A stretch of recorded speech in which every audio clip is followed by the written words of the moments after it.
So আপনার নামটা একটু বলেন। অনামিকা। অনামিকা, বয়স এই মুহূর্তে কত? 19। 19 বছর। অনামিকা, সিক্রেটসের প্রথম ফিমেল গেস্ট আপনি, এবং আপনার সম্পর্কে আমি যতটুকু জানি শুধু এতটুকু বলতে পারি যে আজকের এই গল্পটা বিশেষ করে যারা টিনেজার এবং যারা অনেক বেশি ইন্টারনেট অ্যাডিক্ট আমি বলবো, যারা অনেক বেশি ভার্চুয়াল জগৎকে বিলিভ করে, তাদের জন্য একটা অনেক বড় শিক্ষা হবে। তবে আমাদের অনুষ্ঠানের নিয়ম আছে, আমরা একেবারে কারণটাই বড় করে দেখাতে চাই। আমরা মনে করি প্রত্যেকটা অপরাধের পেছনে শক্তিশালী একটা কারণ থাকে যেটা অপরাধকে জন্ম দেয়। তো আমরা সেই কারণ থেকে শুরু করব, which is your background actually. So শুরু করুন আপনি ছোটবেলা থেকে, যেখান থেকে আপনার মনে পড়ে আপনার ব্রট আপ এবং বেড়ে ওঠা সবকিছু মিলিয়ে আমি একটু ইনিশিয়ালি একদম প্রথম থেকেই জানতে চাই। ভাইয়া, আমার নানার বাড়ি হচ্ছে কুমিল্লাতে, তো দেবিদ্বার। তো আমার মারা হচ্ছে 3 বোন, জি। আমার মাই মেজো। আচ্ছা। তো অন্য 2 বোনের তুলনায় আমার মার একটু মানে শ্বশুর বাড়ির দিক দিয়ে আর্থিক অবস্থা মানে আমার দাদার বাড়ির দিক দিয়ে একটু ইয়ে ছিল। তো এখানে আমার মাকে যখন বিয়ে দেওয়া হয়েছিল তখন বলা হয়েছিল মানে একটা মিথ্যে অভিনয়ের মাধ্যমে আমার মাকে বিয়ে করে নেওয়া হয়েছে। না হওয়ার পর মানে দাদার বাড়ি এমন অবস্থা, মানে তার মেয়ে যে একটা মানে হাজবেন্ডের সাথে থাকবে ওরকম কোনো একটা রুমও নেই। তো পরে আমার মাকে অনেক ট্রাই করছে এখান থেকে নিয়ে আসার জন্য, কিন্তু আমার মা আসেনি। আমার মা বলতেছে যে আজকে যদি আমাকে নিয়ে একটা বড় ধনীর কাছে বিয়ে দাও, তো এখন যদি আমার মানে বাসরাতে আমার স্বামী মারা যায়, তো আমাকে আল্লাহ যেখানে বিয়ে করছে রিজিক রাখছে আমি সেখানে থাকবো। তো এটা নিয়ে আমার নানা ভাইরা অনেক ইয়ে করছে, কিন্তু আমার মা আসে নাই। বা আমার নানার বাড়ির সাথে অনেকদিন সম্পর্ক আমার মার অফ ছিল। তো আমার মার বিয়ে হওয়ার 9 বছর পর আমি হয়েছি। জি। তো হওয়ার প্রথম পর সন্তান আপনি? হ্যাঁ, আমি প্রথম সন্তান। তো এটা নিয়ে আমার দাদার বাড়িতে অনেক আনন্দ ফুটি, কারণ আমার চাচা জ্যাঠার ভিতরে আমার বাবাই সবার বড়, মানে আমার কোনো বড় জ্যাঠা নাই। জি। তো আমি যেহেতু প্রথম সন্তান, মানে সবাই আমাকে খুব আদর করতো। আমার চাচারা, বাবা চাচা ছিল 7 জন আর ফুফি ছিল 3 জন। আচ্ছা। ফুফিরাও এখানে থাকতো, দাদার বাড়িতে, ওনারা শ্বশুর বাড়িতে যাইতো না। তো পরে কি হয়েছে, তা আমি এখানে থাকতাম, সবাই খুব আদর যত্ন করতো। মানে আমি যখন মানে কি বলবো মানে হাঁটার বয়স, তখন আমি হাঁটতে পারতাম না। মানে আমার কাকারা সবসময় আমাকে কাঁধে নিয়ে রাখতো, কোলে নিয়ে রাখতো, সবাই অনেক আদর করতো। হ্যাঁ, ওকে। আবার সবাই অনেক কথা বলতো যে মানে আশেপাশের লোকরা যে এই মেয়েকে এখনো হাঁটা শিখাস না, আর কয়েকদিন পর তো দেখবি হাঁটতে পারবে না, পরবর্তীতে পা হয়ে যাবে, সমস্যা হবে। হ্যাঁ, অনেক কথা বলতো।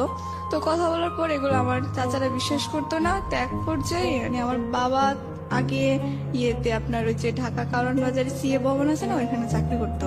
জি। তো আমার বাবা এক কারণে রাজনীতি করার মানে জন্য চাকরিটা ছেড়ে দেয়। তো ছেড়ে দেওয়ার পরে রাজনীতি করার জন্য ছেড়ে দেয় নাকি রাজনীতি করার জন্য চলে যায়, কোনটা? মানে রাজনীতি করার জন্য চাকরিটা ছেড়ে দেয়।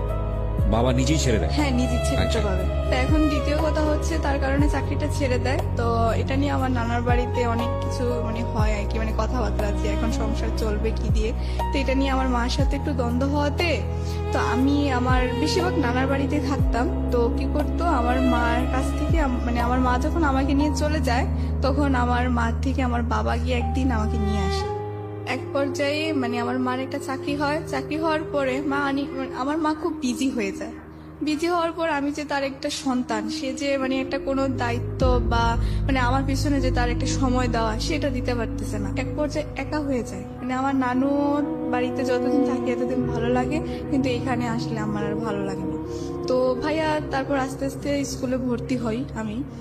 ভর্তি হওয়ার পর মানে যখন দেখতাম যে সব বাচ্চারা মায়েরাই ওদেরকে নিয়ে স্কুলে যেত বা নিয়ে বসে থাকতো বা অনেক কথা বলতো। আজকে বলতো যে জানিস আমার মা আজকে আমাকে টিফিনে এটা দিয়েছে ওটা দিয়েছে, কিন্তু ভাইয়া মানে আমি কখনো বলতে পারতাম না যে আমার মা আমাকে আজকে এটা বানিয়ে দিয়েছে বা আমার মা আজকে এটা করেছে বা আমি মার সাথে এটা বলছি, মানে এগুলো বলতে পারতাম না। ওকে। পরে এক পর্যায়ে আমার মা আমাদের এলাকাতে নির্বাচনে মানে এলাকাতে মহিলা মেম্বার হিসাবে মানে রাজনীতি করে। তো আমার মা বিপুল ভোটে জয়ী হয়। তারপরেও আমার মা মানে খুবই এলাকাতে নামডাক, আমার বাবারও খুবই। তো আস্তে আস্তে আমার মার চাকরির নেশাটা আরো বেড়ে যায়। তো নানার বাড়িতে থাকলাম, আস্তে আস্তে থাকতেছি, মামারাও খুব আদর যত্ন করতো, চাহিদা কোনোটাই কম রাখতো না। পরবর্তীতে মামার আস্তে আস্তে বিয়ে করে। আচ্ছা। বিয়ে করার পর ভাইয়া মানে মামার আগে যেমন ছিল তার থেকে একটু চেঞ্জ হয়ে গেছে, এটা স্বাভাবিক হয়ে যাবে।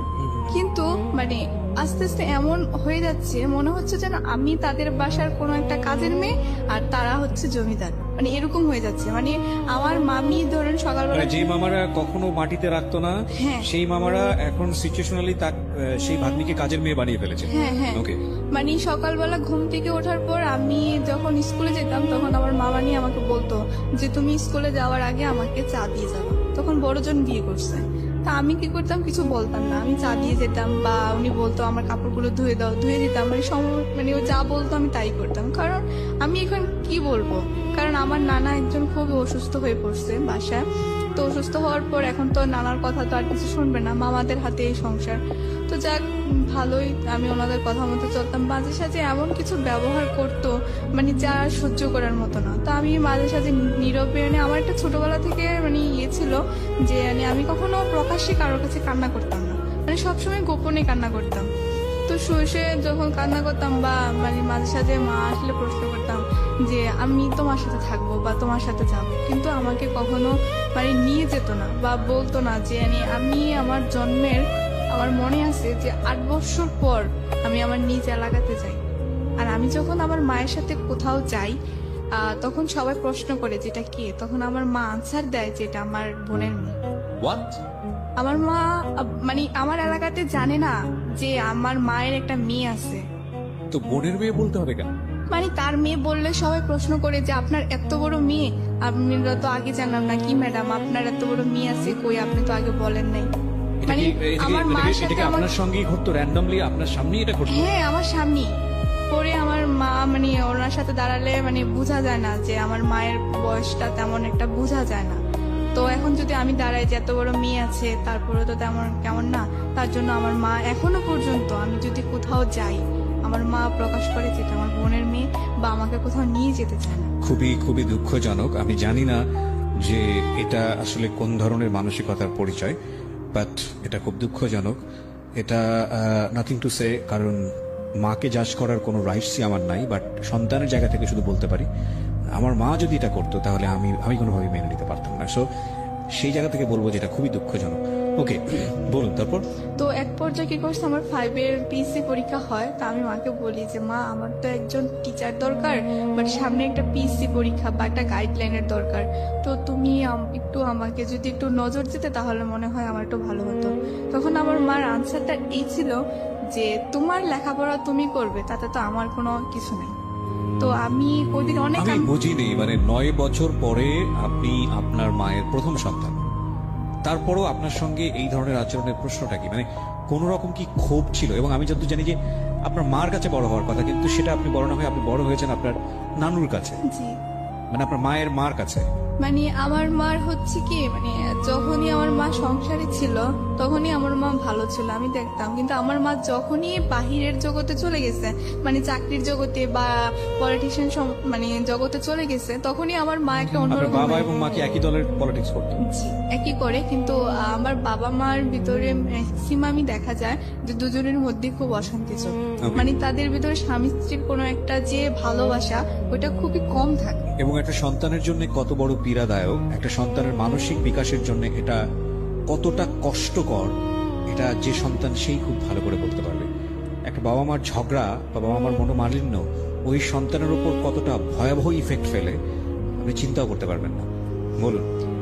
তো মা বলে যে হ্যাঁ তোমার পড়া তুমি করে নাও। হ্যাঁ, তো এক পর্যায়ে দেখা গেছে আমার পিএসসি পরীক্ষা আসে, তখন আমি আমার মাকে বলি যে মা আমার তো ফাইনাল পরীক্ষা, আমাকে একটু সেন্টারে নিয়ে যাবা, বা আমার তো জাস্ট বেশি দিন না কয়েকদিন পরীক্ষা, তুমি আবার চলে যাও।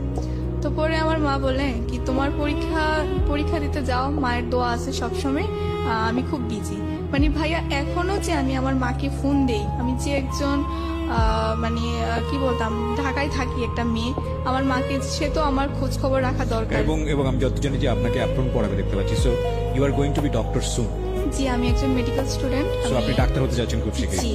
এই অবস্থায়ও মা বলে না, যে আমার মা আমাকে 2-3 দিনে একবার ফোন, মানে আমি নিজের সাথে দিলে মানে আমি ধরেন দিলে তারপর সে কথা বলে, এবং এমনও 2-3 দিন এমনও সপ্তাহ চলে যায় মানে তার সাথে আমি ভালোভাবে কথা বলতে পারি না। সে খুব বিজি মানুষ, মানে এটা কি আমি যে আপনার ক্ষেত্রে হয় নাকি আপনার যে বাকি যে ভাই বোনগুলো আছে তাদের ক্ষেত্রে একই রকম? মানে ধরেন আমার ক্ষেত্রেও হয় বা আমার সব ভাই বোনদের ক্ষেত্রে, মানে আমার মায়ের কাছে সন্তান মানে কিছুই না। Very unlucky. যাই হোক, হ্যাঁ বলেন তারপর।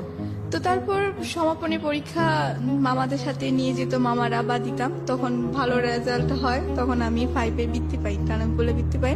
তো দেওয়ার পরে আমার 6-এর থেকে তো ধরেন পড়াশোনা মানে আমাদের এলাকাতে এরকম ছিল যে মানে পড়ালেখা করলে মানে ধরেন যদি বৃত্তি পাইলে তার পড়ার খরচটা ফ্রি হয়ে যায়। জি। তো পরে জাস্ট শুধু পরীক্ষার ফিটা। তা আমি পড়াশোনা করতেছি, তা আমি যখন ক্লাস 7-এ পড়ি তখন আমার ফ্রেন্ডরা দেখতাম মানে অনেকে ফোন ইউজ করতো। তো ফোন ইউজ করার ক্ষেত্রে তখন কি করতো, তা আমি বলতাম যে কি ক্লাস 7-এ পড়োস, মোবাইল ইউজ করোস কেন, মানে এটা কি। তখন ওদেরকে দেখতাম বা অনেকে ফেসবুকও ইউজ করতো বা নতুন নতুন।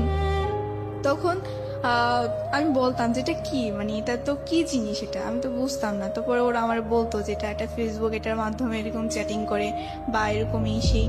পরে ওরা আমাকে বুঝাতো, তো আমি এগুলা তো ইয়ে করতাম না।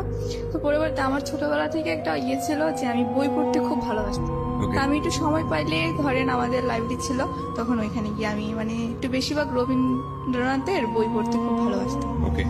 তো পরে এক পর্যায়ে দেখা গেছে আমার একদিন ফ্রেন্ড সার্কেলরা মিলে আমাকে বলতেছে যে তুই তো আমাদের সাথে এমনই কোনো রোমান্টিকতা। তাই বলতেছি কেন? পরে বলতেছে যে না তুই কেমন যেন একটা মুডি টাইপের, আমাদের সাথে মিশোস না, এই না সেই না, অনেক কিছু বলে আমাকে অনেক রাগায়। তো আমি তেমন একটা কিছু করি না।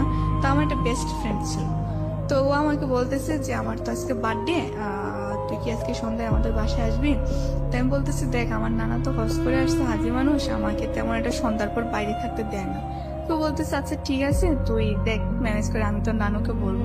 ও আমার নানুকে অনেক রিকোয়েস্ট করে।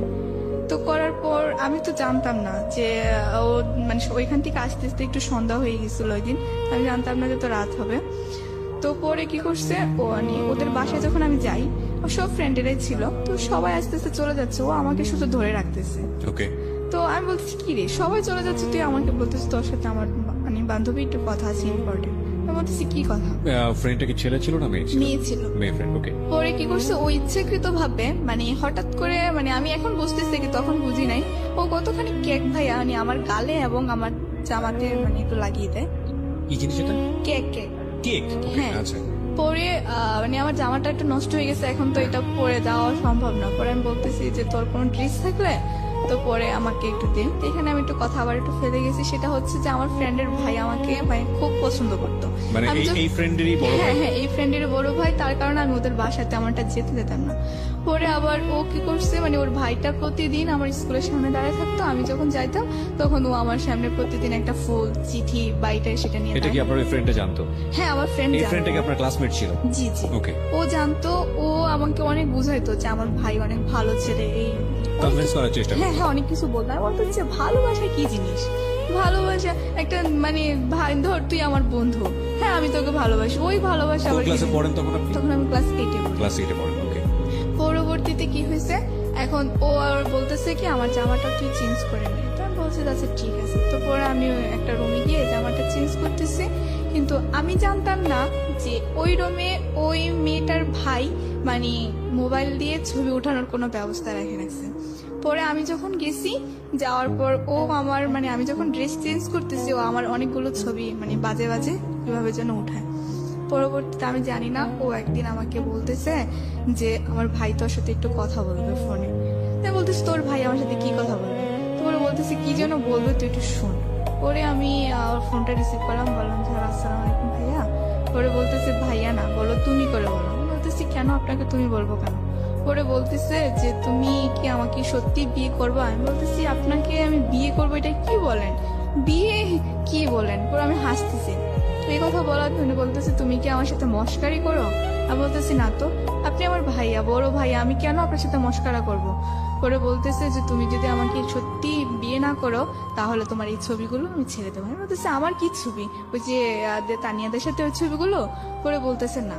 পরে করছে উনি যখন আমাকে মোবাইলের ছবিগুলো দেখাচ্ছিল তখন ওনার এক ফ্রেন্ড আমার মামাকে দেখাইছিল যে আপনার ভাগ্নি দেখেন স্কুল থেকে যাওয়ার পথে ওই দেখেন ছেলের সাথে কি যেন কথা বলতেছে। মানে আমি যে দাঁড়ায় ছবিগুলো দেখতেছি এমন সময় হঠাৎ করে ইয়ে করে ফেলছে, মামাকে পর্যন্ত দেখাইছে।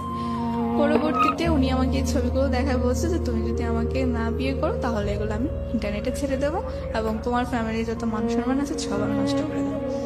পরবর্তীতে আমি এগুলা মানে কাউকে বলতেও পারতেছি না, সহ্য করতে পারতেছি না। তখন মানে আমি কি করব আমি নিজেও বুঝতেছি না, কারণ বিয়ে কি জিনিস ওইটাই আমি ভালোভাবে বুঝি না, আর আমি বিয়ে করবোটা কি। পরবর্তীতে আমি আমার মানে কাকে বলবো, আমার নানুকে বলছি, ভাই আমার নানু হচ্ছে কি মানে শিক্ষিত না, একটু মানে ইয়ে টাইপের, মানে তেমন একটা বুঝে না, তো ইন্টারনেট কি বা মোবাইল সম্বন্ধে তার কোনো ধারণা নেই। ওকে, পরবর্তীতে কি বলছে যে তুই তোর মাকে বুঝা, কারণ তোর মা তো আবার একটু মানে সব জানে টানে, তোর মাকে বল। পরে আমি আমার মাকে বলছি, পরে বলার পরে আমার মা কি করছে ওই দিন আমার নানার বাড়িতে আসছে, ভাইয়া এসে আমাকে এমন মায়ের মারছে মানে আমি তখনই সেন্সলেস হয়ে গেছি। আমার মামাও আমাকে মারছে, আমার মাও আমাকে মারছে, মানে আমার নানু আমাকে অনেক কথা শোনাইছে, সবাই আমাকে খুব মারছে। মানে আমি এমন মানে কি বলবো, আমার তখন সেন্স ছিল না মানে মায়ের খেতে খেতে। পরবর্তীতে আমি হঠাৎ করে দেখি যে আমি একটা রুমে মানে শুয়ে আছি, আমাদের একটা রুম আছে কি মানে ওটা একদম মানে ইয়ে মানে ধরেন আপনার পুরাতন জিনিসপত্র রাখা হয় আর কি। আমার মা আমাকে ওই রুমে ফালাই রাখছে মানে দরজার নক করে, যাতে আমি আর ওই রুম থেকে বের না হতে পারি। ভাই আমাকে একটানা 2 দিন কোনো কিছু খেতে দেওয়া হয়নি। এই ঘটনার প্রেক্ষাপটে হ্যাঁ, পরে আমার মা আমাকে মানে পরে রুমে আসছে, এসে বলতেছে যে তুই কি মরবি না আমি তোকে বিষ এনে খাওয়াবো। বিরতি নেবার সময় হয়েছে এখানে একবার, খুবই দুর্ধর্ষ একটি সময়। আমরা ফিরে এসে জানাবো কি হয়েছে, এবং অনামিকা আজকে এখানে তার জীবনের সিক্রেটস গুলো রিভিল করছে প্রিয় শ্রোতা। ফর দ্য ফার্স্ট টাইম কোনো একজন ফিমেল গেস্ট আমাদের সিক্রেটসে, একজন মেল গেস্ট অপোজ হয়েছে। একটু আগে শুরুতে আমরা সেখানে ছিলাম, এবং আজকের এই কনফারেন্সটি কোথায় নিয়ে যায় সেটাই দেখার বিষয়। ছোট্ট একটা বিরতি নিচ্ছি। অনামিকাকে দেখতে চাইলে চলে আসুন আমাদের ইউটিউব চ্যানেলে। আমাদের ইউটিউব চ্যানেলটি হচ্ছে www.youtube.com/dfm904। আর একবার বলছি youtube.com/dfm904। প্লিজ সাবস্ক্রাইব বাটনে ক্লিক করে আমাদের চ্যানেলটি সাবস্ক্রাইব করবেন। Short break. Secrets. Something beyond entertainment.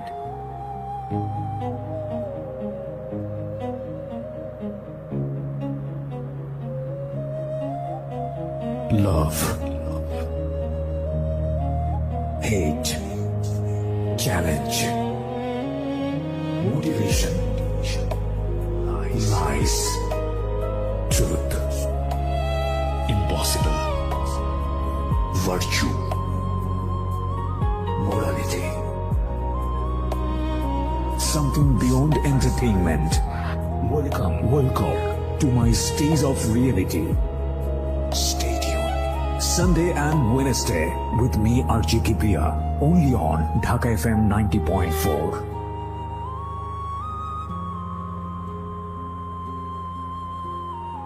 Secrets. Something beyond entertainment.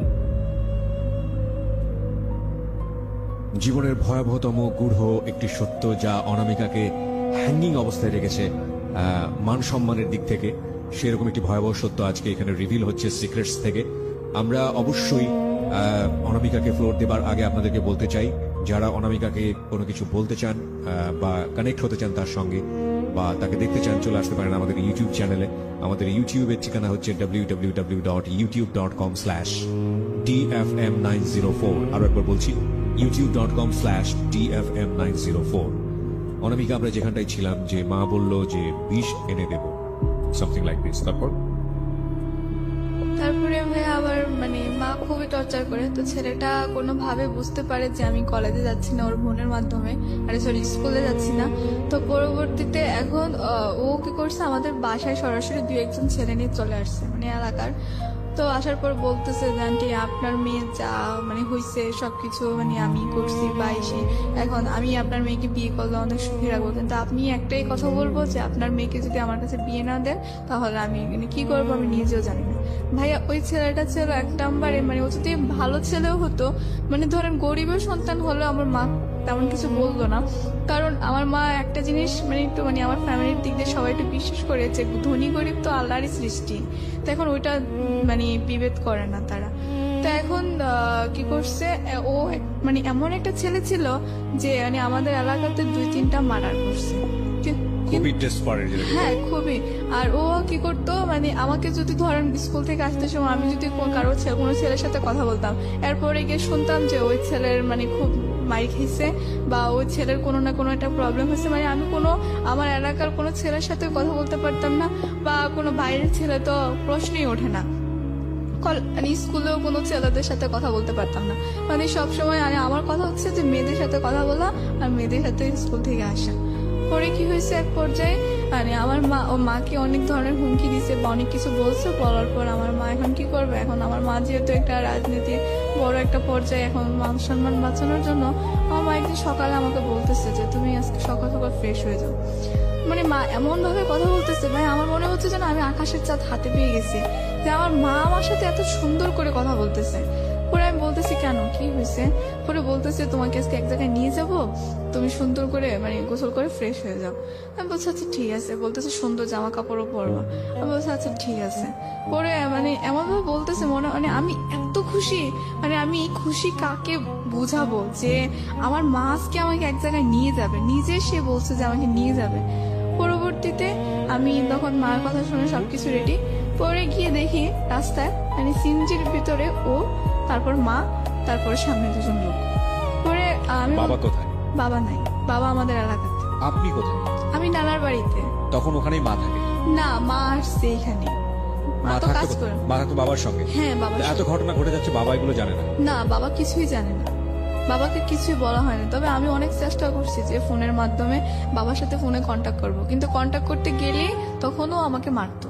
মানে কি বাবার সঙ্গে কি মার ছাড়াছাড়ি হয়ে গিয়েছে নাকি? না, বাবার সাথে মোটামুটি মানে আমার বাবা মার মানে একটাই ইয়ে আছে যে ওরা স্বামী স্ত্রী এতটুকু প্রমাণ, কিন্তু এছাড়া এদের মাধ্যমে কোনো যে একটা মানে ভালোবাসা বলেন বা কোনো একটা মনের মিল বলেন, কোনো কিছুই নাই। মানে আমার বাবা মার ভিতরে আমি 100 থেকে 99% দিনে দেখি ওদের ভিতরে ঝগড়া লেগেই থাকে। মানে কেউ কাউকে পাত্তা দেয় না? না, কেউ কাউকে ডিসিশন মেকিং এর জায়গায় কেউ কাউকে ধার ধারে না? না না, যার যার ইচ্ছা মতো। আপনার চোখের সামনে কি কখনো দেখতেন গায়ে হাত তোলাতুলি, মারামারি? হ্যাঁ, আমি আমার যখন আমি একটু কথা ফেলে গেছি, আমার ছোট ভাইটা যখন মানে হয়েছিল, মানে আমার পরের জন, যেটা আমার 2টা ভাই আমার ছোট, তো পরে আমার পরে যেটা মানে কি ও যখন জন্মেছিল তখন আমার বাবা আমার মাকে এত মারছিল, মানে আমার মাকে পুরা খাটের চিপা দিয়ে পর্যন্ত ফেলে দিছে, আর আমার ভাইটাকে এভাবে ছোট ফিটার খাইতেছে, ওকে ধরে একদম খাটের এই প্রান্তে থেকে ওই প্রান্তে ছুঁড়ে মারছে।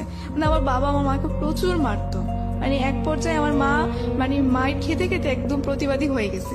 পরে আমার মাও বাবাকে পাত্তা দেয় না, বাবাও মাকে পাত্তা দেয় না, মানে এরকম হয়ে গেছে আর কি। পরবর্তীতে ভাই আমি যাচ্ছি মার সাথে, কিন্তু কোথায় যাচ্ছি মা আমাকে কিছুই বলে না। পরবর্তীতে গিয়ে দেখি এক হুজুরের বাড়ি। আমি বলতেছি মা এইখানে কোথায় আসছো, বাড়িটা কি, আমি তো চিনি না। পরে বলতেছি তোমার এত চেনার দরকার নাই, তোমাকে যেখানে নিয়ে আসছি তুমি সেখানে থাকো। তো পরে আমি বলতেছি যে মা মানে কি, আমাকে একটু বলবা। বলতেছে যে কিছু না, আজকে তোমার বিয়ে। আমি বলতেছি কি বলতেছো, বিয়ে কি, তুমি কি আমার সাথে মজা করতেছ? মা বলতেছে যে না, আমি তোমার সাথে মজা করতে যাবো কেন, তুমি যা কাজ করছো তার পাপের প্রায়শ্চিত্ত ভোগ করবা এখন। আমি বলতেছি মা আমি তো কোনো অন্যায় কাজ করি নাই, বা আমি তো কিছুই করি নাই, কেন পাপের প্রায়শ্চিত্ত ভোগ করবো। মানে তখন আমার মা ওই কাজের সামনে ভাই আমাকে এত মার মারছে, মানে কি বলবো, মানে হাতেই মারছে। ক্লাস 7-এ পড়তেন ওই সময়? ক্লাস 8-এ পড়তেন আপনি? যদি ভুল না করে থাকে তাহলে আপনার বয়স সর্বসাকুল্যে 13 থেকে 14 বছর, এবং আপনার মা তখন ওখানে একটা রাজনৈতিক নেতা বলা যেতে পারে এলাকার, আমাদের জেলার, মানে আমার মা সভাপতি, মহিলা দলের সভাপতি। এবং ওই সময়ে তার নিজের সম্মান বাঁচানোর জন্য সে আপনাকে এই কাজটা করাচ্ছে, এবং একটা ছেলে যে গুন্ডা আপনার কথা মতো তার হাতে সে তুলে দিচ্ছে শুধুমাত্র নিজের সম্মান বাঁচানোর জন্য। ওকে, তারপর কি হলো? তারপর আমার মা ওই দিন আমাকে বলে যে তুমি এখানে মানে তোমার কত সালের ঘটনা এটা? এটা হচ্ছে 2011। আপনার মা চাইলেই সে খুব সহজেই ছেলেটাকে ধরিয়ে দিতে পারতো পুলিশের কাছে এই ধরনের ব্ল্যাকমেইল করার জন্য, এবং বাংলাদেশের নারী নির্যাতনের যে আইন সেটা খুব শক্ত আইন, আপনার মা সেটা করেন। এই পয়েন্টগুলো খেয়াল রাখবেন প্রিয় শ্রোতা, যে একজন মানুষ কিভাবে অপরাধের দিকে ধাবিত হয়। আমি সবসময় বলি background is much more important, much more important, again I am saying much more important. বলেন। পরবর্তীতে পরে মা আমাকে বললো যে এখানে একটা সিগনেচার করার জন্য। তা আমি এরপরে আমার নামটা লিখলাম এখানে। লেখার পর বলতেছে মানে ওই যে হুজুরটা উনি কাজী, তখন উনি বলার পর ছেলের বাবার নাম না কি যেন আরো কিছু বলছে, পরে বলতেছে বলো মা কবুল। তখন আমি মানে চুপ করে আছি। চুপ করে থাকার কারণে আমার মা আমাকে ঠাস করে আরো একটা থাপ্পড় মারে। মানে কি বলবো, মানে আমি যেটাই মানে ওনার কথার অবাধ্য হচ্ছি বা যেটা আমি করতে চাচ্ছি না, তখনই আমি মাইর খাচ্ছি। পরবর্তীতে মানে বলার পর আমার মা আমাকে বাসায় নিয়ে আসছে। পরে ছেলেটার সাথে মানে মা অনেক কথাবার্তা বললো, বলার পর তারপরে আমাকে বাসায় নিয়ে আসছে, মা চলে গেছে। পরে ভাইয়া আমার টেস্ট আর 1 মাস বাকি। মানে আমি ওই মুহূর্তে যে আমি যে পড়বো, বাসায় পড়ার মতো কোনো ক্যাপাসিটি পাচ্ছি না, বা আমি আমার যে মানে এটা গাইডলাইন ওইটাও পাচ্ছি না। স্কুলে আমার ওই ফ্রেন্ডকে সবার কাছে বলে দিছে যে আমার ওর ভাইয়ের সাথে বিয়ে হয়েছে।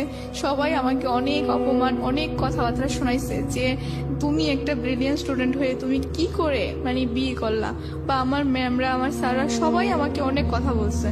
মানে মোট কথা আমার মনে হচ্ছিল যে তখন আমার ওই ছবিগুলোই মনে ভালো ছিল যদি নেটে দিত, কারণ এটা তো সবাই জেনে গেছে যে আমার বিয়ে হয়ে গেছে। বলতেছে যে বিয়েটা কি তুমি এত তাড়াতাড়ি করে ফেললা, আর মানে তুমি একটু এসএসসি পাস করতা। সবাই স্যাররা আমাকে এই কথা বলতেছে।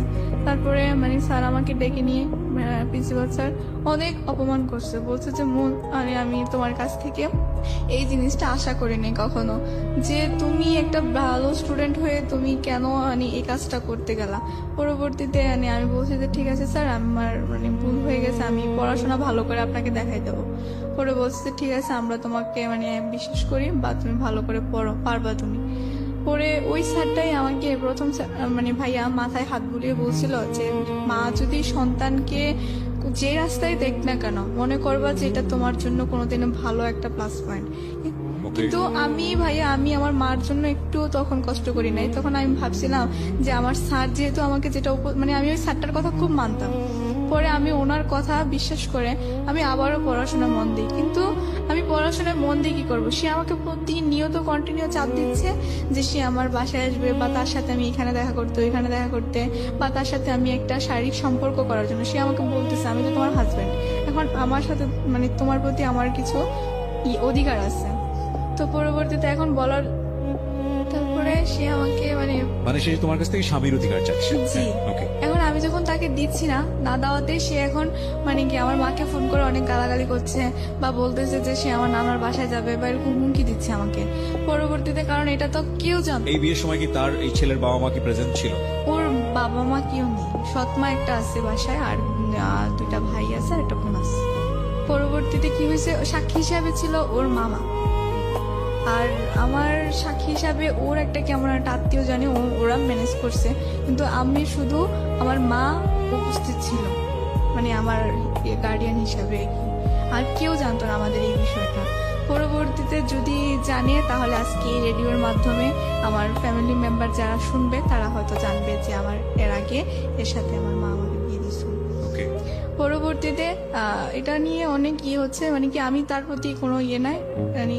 তো পরে কি হচ্ছে, ও নাকি মানে আমার ফ্রেন্ডের মাধ্যমে আমি পরে জানতে পারি যে ও নাকি কোন একটা মানে কবিরাজের কাছে মানে প্রতি সময় যাইতো। আমি এসব বিশ্বাস করতাম না। দৌড়, এসব কি আল্লাহ ছাড়া কি কেউ কিছু করতে পারে? আল্লাহ যাকে যেরকম রিজিকে রেখে রাখছে ওইটাই করবে, বা আল্লাহর উপর দিয়ে কেউ কিছু করে রাখতে পারে না। পরে ভাই এক পর্যায়ে এমন হয়ে গেল, মানে আমি শুধু এতটুকু বলতে পারবো যে মানে আমার যতটুকু মনে আছে যে একদিন ও আমার সাথে দেখা করার পর কেমন কেমন জানি একটা পরে ও বলতেছে এটা নাকি ওর খালা রান্না করে দিছে, বলছে খেতে হবে। পরবর্তীতে মানে আমি ওই খাবারটা খাওয়ার পর মানে তারপর থেকে মানে আমাকে আমার নানু যেটা বললো, মানে আমি নাকি এক পর্যায়ে ওর প্রতি মানে একদম পুরো পাগল হয়ে গেছি।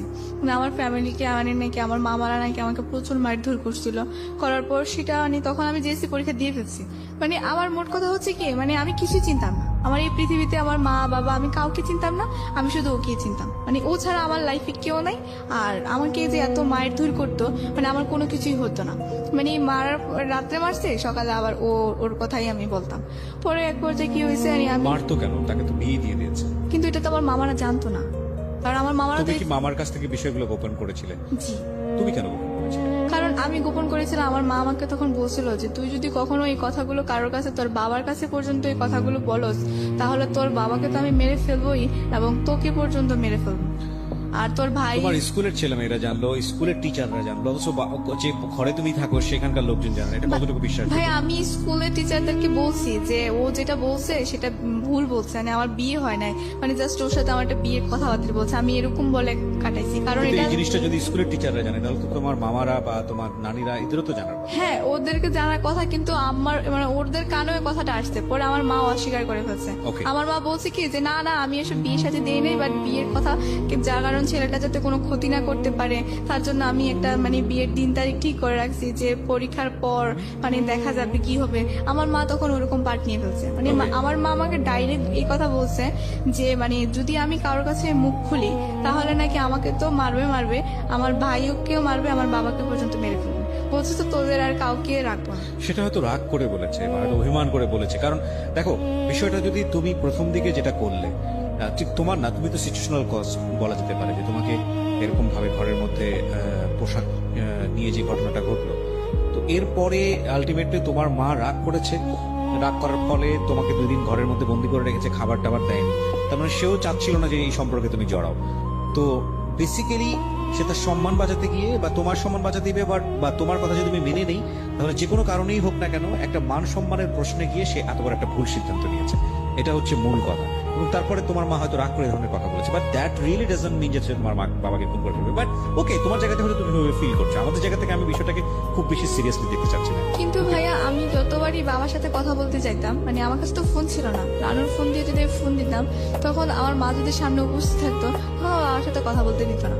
আর আমার ফ্যামিলি মেম্বারদেরকে সবাইকে বলে রাখছে যেন মানে আমি যেন আমার বাবার সাথে কোনো কন্ট্যাক্ট না করি বা আমাকে যেন কোনো কন্ট্যাক্ট না করতে দেয়। ওকে ওকে, তো পরে কি হয়েছে এখন, মানে আমি এক পর্যায়ে মানে আমার ফ্যামিলি কাউকে না জানে বাসা থেকে চলে যাই, চলে যাও বলতে মানে আমি ওর কাছে চলে যাই। প্ল্যানটা কি ছিল, কিভাবে ঘটলো ঘটনাটা? ঘটনাটা হয়েছে মানে আমি একদিন রাতে আমার মামা আমাকে খুব মারছে, মারার পর মানে আমার এগুলো মনে নাই, মানে তখন তো আমি ওর প্রতি পুরাই পাগল। হ্যাঁ, পরে কি হয়েছে, আমার নানু আমাকে যেটা বললো যে আমি নাকি রাত্রে আমাকে প্রচন্ড মারছে, মারার পর মানে আমার মামা আমার জন্য খুব কান্নাকাটি করতেছে, যে মানে ওকে এত আদর করে আমরা বড় করছি, আজকে এরকম একটা ছেলের সাথে মানে মিশার জন্য আমরা তো এটা কখনো ভাবতে পারি নাই বা এসে বলতেছে মামা। পরে কি হয়েছে, সকালে উঠে দেখে আমি বাসায় নেই, আমি সকালে মানে চলে গেছি ওর কাছে। পরে কোথায় খুঁজে পাচ্ছে না, একমাত্র মানে ও নাকি শুধু আমার মাকে ইনফর্ম করছিল যে এই জায়গায় আছে। পরে ইনফর্ম করার পর মানে আমার তো নাই, পরে আমার মা বলছে কি যে আমি নাকি আমার ফুপ্পির বাসায় আছি। তো পরে আর আমার মামারা কিছু বলে নাই, প্রায় 1 মাস পর আমি তখন আবার আমার নানুর বাসায় আসি, কারণ আমার 1 মাস তুমি কোথায় ছিল? 1 মাস ওর সাথেই ছিলাম। 1 মাসের সংসার জীবন কি ছিল? 1 মাসের সংসার জীবন কি ছিল ভাইয়া, হঠাৎ করে একদিন মানে আমার না কেমন যেন লাগতেছিল, মানে আমার মানে ওইটার নেশাটা মনে হয় যখন আস্তে আস্তে কেটে যাচ্ছিল, ও আমাকে প্রচন্ড মারতো। মানে আমি যখন আস্তে মানে বুঝতেছি বা আমি জিনিসটি ফিল করতেছি, তখন আমি যখন ওর দিকে একটু দূরে দূরে চলে যাচ্ছি তখন আমার মানে ও আমাকে প্রচন্ড মারতো। মানে এক পর্যায়ে ও ড্রিঙ্কস করতো, এটা তো আমি আগে থেকেই জানতাম যে ও ড্রিঙ্কস ও করতো। কি করতো তখন? কিছুই করতো না। ও কি করতো ভাইয়া, ও পড়াশোনা করছে ক্লাস 8 পর্যন্ত, তারপর আর রাজনীতি করে, এই মানুষ খুন করে বা এইটা সেটা করে, মানে এই জন্য এটা বলে আপনি যদি ওকে বলেন যে তুমি আমার এই কাজটা করে দিবা বা আমার মেয়ের চলে গেছে ওকে নিয়ে আসবা, এনে ওই ছেলেটাকে মারবা, তোমাকে এত টাকা দেবো, ও এই কাজটা করবে। মানে এরকম আমাদের এলাকাতে অনেক ঘটনা, মানে ওকে একবারই চিনি আমার নানাদের এলাকাতে, এক নামে চিনতো। হ্যাঁ। তো পরে কি হয়েছে, এখন ও এরকমই কাজ করতো আর প্রচন্ড যে টাকা ইনকাম করতো সংসারে তো দিত নাই, উল্টা নিজে ড্রিঙ্কস করে এরকম করতো। আপনি হয়তো আমার দেখতে পারবেন যে আমার কপালে একটা কাটা দাগ আছে। মানে ও কি করছে, আমাকে একদিন এমন মারছে, মারার পর আমাকে ঠাস করে ধাক্কা দিয়ে মানে ওয়ার্ড্রোব ছিল ওই ওয়ার্ড্রোবের উপরে ফালা দেয়, পরে আমার কপালটা কেটে গেছে। মানে আমি কান্না করতেছি, মানে আমার কপাল দিয়ে প্রচন্ড রক্ত বের হচ্ছে, কিন্তু ও আমাকে একটু হসপিটালে নিয়ে যাচ্ছে না। পরে পাশে ওর খালা ছিল, ওই খালা আর খালু মিলে আমাকে হসপিটালে নিয়ে গিয়ে প্রায় 4টা সিঁড়ি লাগছে আমার কপালে। তারপরে ভাইয়া আমি এখন আমার মাকে বলছি, কিন্তু আমার মা তো কোনোভাবেই আর ইয়ে করবে না। মা বলতেছে তোমার ভাগ্যে যেটা আছে তুমি সেটাই করো। পরবর্তীতে ভাই আমি কাকে কি বলবো? লেখাপড়া তখন বন্ধ? হ্যাঁ, লেখাপড়া তো তখন বন্ধ, কারণ ওই যে জেএসসি পরীক্ষা দিলাম, রেজাল্ট তো দিচ্ছে না তখন। ওর কথা। তারপরে কাউকে বলতে পারতেছি না, আমি আমার নানুকে যে বলবো, এখন নানু তো কিছুই করতে পারবে না, কারণ সংসার মামাদের হাতে, নানুর তো কোনো কিছুই করার নাই। মামাদের কারোর কাছে বলতে পারতেছি না, বাবার কাছেও বলতে পারতেছি না। পরে আমার এক ফুপ্পি ছিল, পরে আমি আমার ফুপির কাছে মানে অনেক কষ্টে আমি ওনার নাম্বারটা সংগ্রহ করি ফুপির। পরে ফুপির কাছে ফোন করে আমি সব কিছু বলি। পরে ফুপি সবকিছু জানতো, জানার পর মানে পরে বলছে কি যে ঠিক আছে, তুই তো এটা ভুল করে ফেলছিস, বাচ্চা মানুষ, তুই আমার কাছে আয়, আমি তোকে মানে সবকিছু বোঝাবো বা ইয়ে করবো। পরে আমি আমার মামাদের ওইখানে তো আর যাওয়া হয় না, মানে সবাই মামা বলছে মানে আম্মু ফোন করে মামাদেরকে বলছে যে আমি আমার মেয়েকে নিয়ে গেছি, আর ওইখানে কোনো কিছু হবে না। পরবর্তী দিকে করছে আমার ফুপির বাসায় নিয়ে আসছে। পরে আসার পর পরে আমি ফুপি এরকম এরকম করে আমার মামাদের সবাইকে আবার বুঝাইছে যে দেখেন ও তো আমার বাসায় ছিল এসে, এখন ওর মা হয়তো রাগ করে বলতেছে কারণ ওর একটা ঘটনা ঘটে গেছে, আবার ও রাগ করে আপনাদেরকে কিছু না বলে চলে গেছে। এগুলো নিয়ে অনেক কথাবার্তা হওয়ার পর ফুপি আবার বুঝায় আমাকে দিয়ে আসে। কিন্তু ভাইয়া দিয়ে আসার পর মানে কি হয়েছে যে মানে আমি যদি স্কুলে যেতাম তাহলে ও আবার স্কুলের গেটের সামনে দাঁড়ায় থাকতো। ওকে, পরে আমি যদি কারোর সাথে কথা বলতে যেতাম কোনো ফ্রেন্ডদের সাথে, তাহলে বলতো এই ওর সাথে তোমার কিসের কথা, মানে ও আমার উপর একটা অধিকার খাটাতে যেত। মানে আমি কোনো ফ্রেন্ডদের সাথে কোনো মিশতেই পারতাম না বা কিছু করতেও পারতাম না। তো পরে আমি একদিন বলছি কি যে আমি তো আপনাকে চিনি না, আমি ডাইরেক্ট রাস্তায় বলে ফেলছি যে আমি তো আপনাকে চিনি না। এই কথা বলাতে ও রাস্তায় মানুষের সামনে ঠাস করে আমার একটা থাপ্পড় মারে। ওর থাপ্পড় মারাতে এটা আমার মামার মাইন্ডে লাগে। আমার মামা কি করছে, ওই যাচ্ছিল তখন দেখছে আমার মামা যে ও আমাকে থাপ্পড় মারছে। পরে মামা আমাকে বাসায় এসে জিজ্ঞেস করতেছে যে ওর সাথে কি তোমার কোনো সম্পর্ক আছে। আমি বলতেছি না, ওর সাথে আমার কোনো সম্পর্ক নেই। কারণ আমি আমার মামার কাছে এখন যদি বলতে চাই তাহলে আমার মামা কি করবে আমি নিজেও জানি না। তা আমি মামার কাছে জিনিসটা গোপন রাখি যে না। কিন্তু ভাই আমার মানে কজলি ওরকম এরকম কিছু কিছু মনে পড়তেছে, আবার কিছু কিছু মনে পড়তেছে না, এরকম হয়ে গেছে। মানে ওর সাথে আমি কেন গেলাম, ওইখানে কি ছিল আমার বা কি আসে বিষয়। পরে মানে আমার এরকম মনে পড়ছে। আবার একবার ভাবতেছি মা তো আমাকে বিয়ে দিচ্ছে, কিন্তু আমি ওর সাথে কিভাবে গেলাম বা কিভাবে ছিলাম আমার কিছুই মনে ছিল না। আর ওর একটা প্লাস পয়েন্ট ছিল কি, ও যখন মানে আমি যখন ওর সাথে ছিলাম তখন ও আমার কতগুলো মানে ছবি উঠে রাখছিল। তো ও আমাকে বারবার বলতো যে এগুলো আমি নেটে ছেড়ে দেবো, তুমি যদি আমার সাথে সংসার না করো এগুলো আমি ইন্টারনেটে ছেড়ে দেবো। তারপরে ভাইয়া সে আমাকে মানে বলতো অনেক কথা। তো পরে বলার পরে আমার মানে ফ্রেন্ডেরা মানে আমি এক ফ্রেন্ডের সাথে শেয়ার করছিলাম আর কি। তো পরে বলাতে ও বলতেছে যে দেখ তোর তো মানে এগুলো আর কি করবি, যা হওয়ার হয়ে গেছে। এখন যেহেতু তুই মানে তোদের বিয়ে হয়ে গেছে, তুই ছেলেটাকে মেনে নি তোর হাজবেন্ড হিসাবে। তা বলতেছে আমি তোকে মেনে নিতে পারতেছি না, আমি ওকে কিভাবে মেনে নেবো। পরে ও বলতেছে ঠিক আছে তুই দেখ, ছেলেটা একটা মানুষ ছবিতে দেখোস না যে খারাপ কিভাবে মস্তান থাকে, নায়ক করে নায়িকার প্রেম করে ভালো হয়ে যায়, দেখবি ও আস্তে আস্তে মানে তোকে যদি এতই ভালোবাসে আস্তে আস্তে ভালো হয়ে যাবে, একটু ভালোবাসা দিয়ে হয়ে যাবে। তারপরে আমি ওর কথা শুনে তাই আমি ভাবলাম যে হয়তো সত্যি এরকম হবে। তো হওয়ার পর মানে আমি ওর কথা রাজি হলাম। তো আমি ওকে বললাম যে ঠিক আছে তুমি যদি আমি তোমার সাথে সংসার করবো সবকিছু করবো, কিন্তু আমার শর্ত হচ্ছে একটা যে তুমি স্মোক করতে পারবে না আর কোনো ধরনের অন্যায় কাজ করতে পারবে না। তুমি যদি কষ্ট করে রিক্সাও চালাও তাতে আমি খুশি। ওই সময়টাতে কি হচ্ছিল, মানে ফ্যামিলি মেম্বাররা কি জানতো যে তুমি ওর সঙ্গে সংসার করছো বা ওখান থেকে তুমি চলে এসছো এরকম কোনো কিছু? না না না, ফ্যামিলি মেম্বাররা মানে আমার মামারা কিন্তু জানতো না, মানে এখনো পর্যন্ত আমার মামারা জানে না। আমি মানে যতবার ওই সময়টা থেকে আপনি ওর সঙ্গে থাকছেন মানে নাকি আলাদা ভাবেই আছেন? আলাদা ভাবে আছি, কিন্তু কোথায় আছেন আপনি? আমি আমার নানুর বাসায় আছি। মানে কিন্তু প্রথমবার তো নিয়ে গেল, তারপরে আবার ওখান থেকে চলে আসলেন বিকজ অফ অত্যাচার করতো সে কারণে। এরপরে আবার সে কনভিন্স করার চেষ্টা করছে। ওকে, ওই এক মাস থেকে আপনি যখন বাড়িতে ফিরলেন লোকজন আপনাকে জিজ্ঞেস করলো না যে আপনি কোথায় ছিলেন? মামা ওই যে আমার মা বললো যে আমার ফুপ্পির বাসায়, ফুপ্পি না আবার বললো যে ও আমার বাসায় ছিল। সামহাও এটাকে মানে যে কোনো ভাবে ধামাচাপা দিয়েছে। হ্যাঁ হ্যাঁ ধামাচাপা দিয়েছে।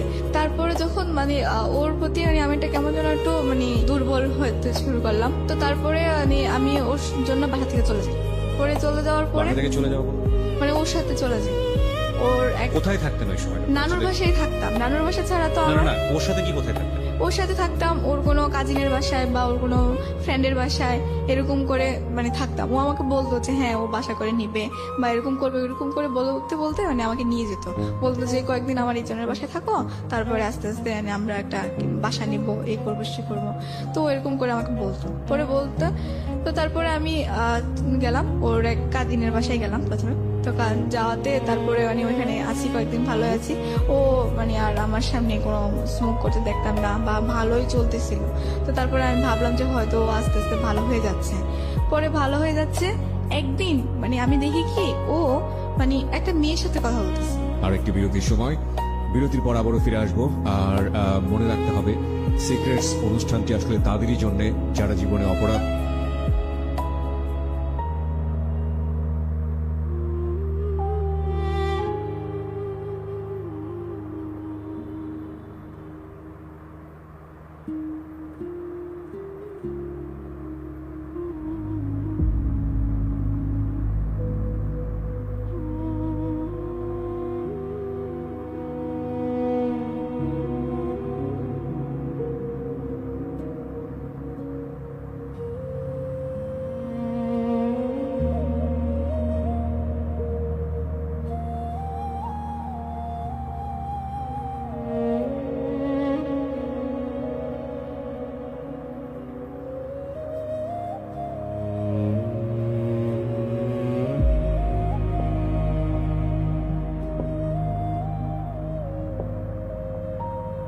Secrets. Something beyond entertainment.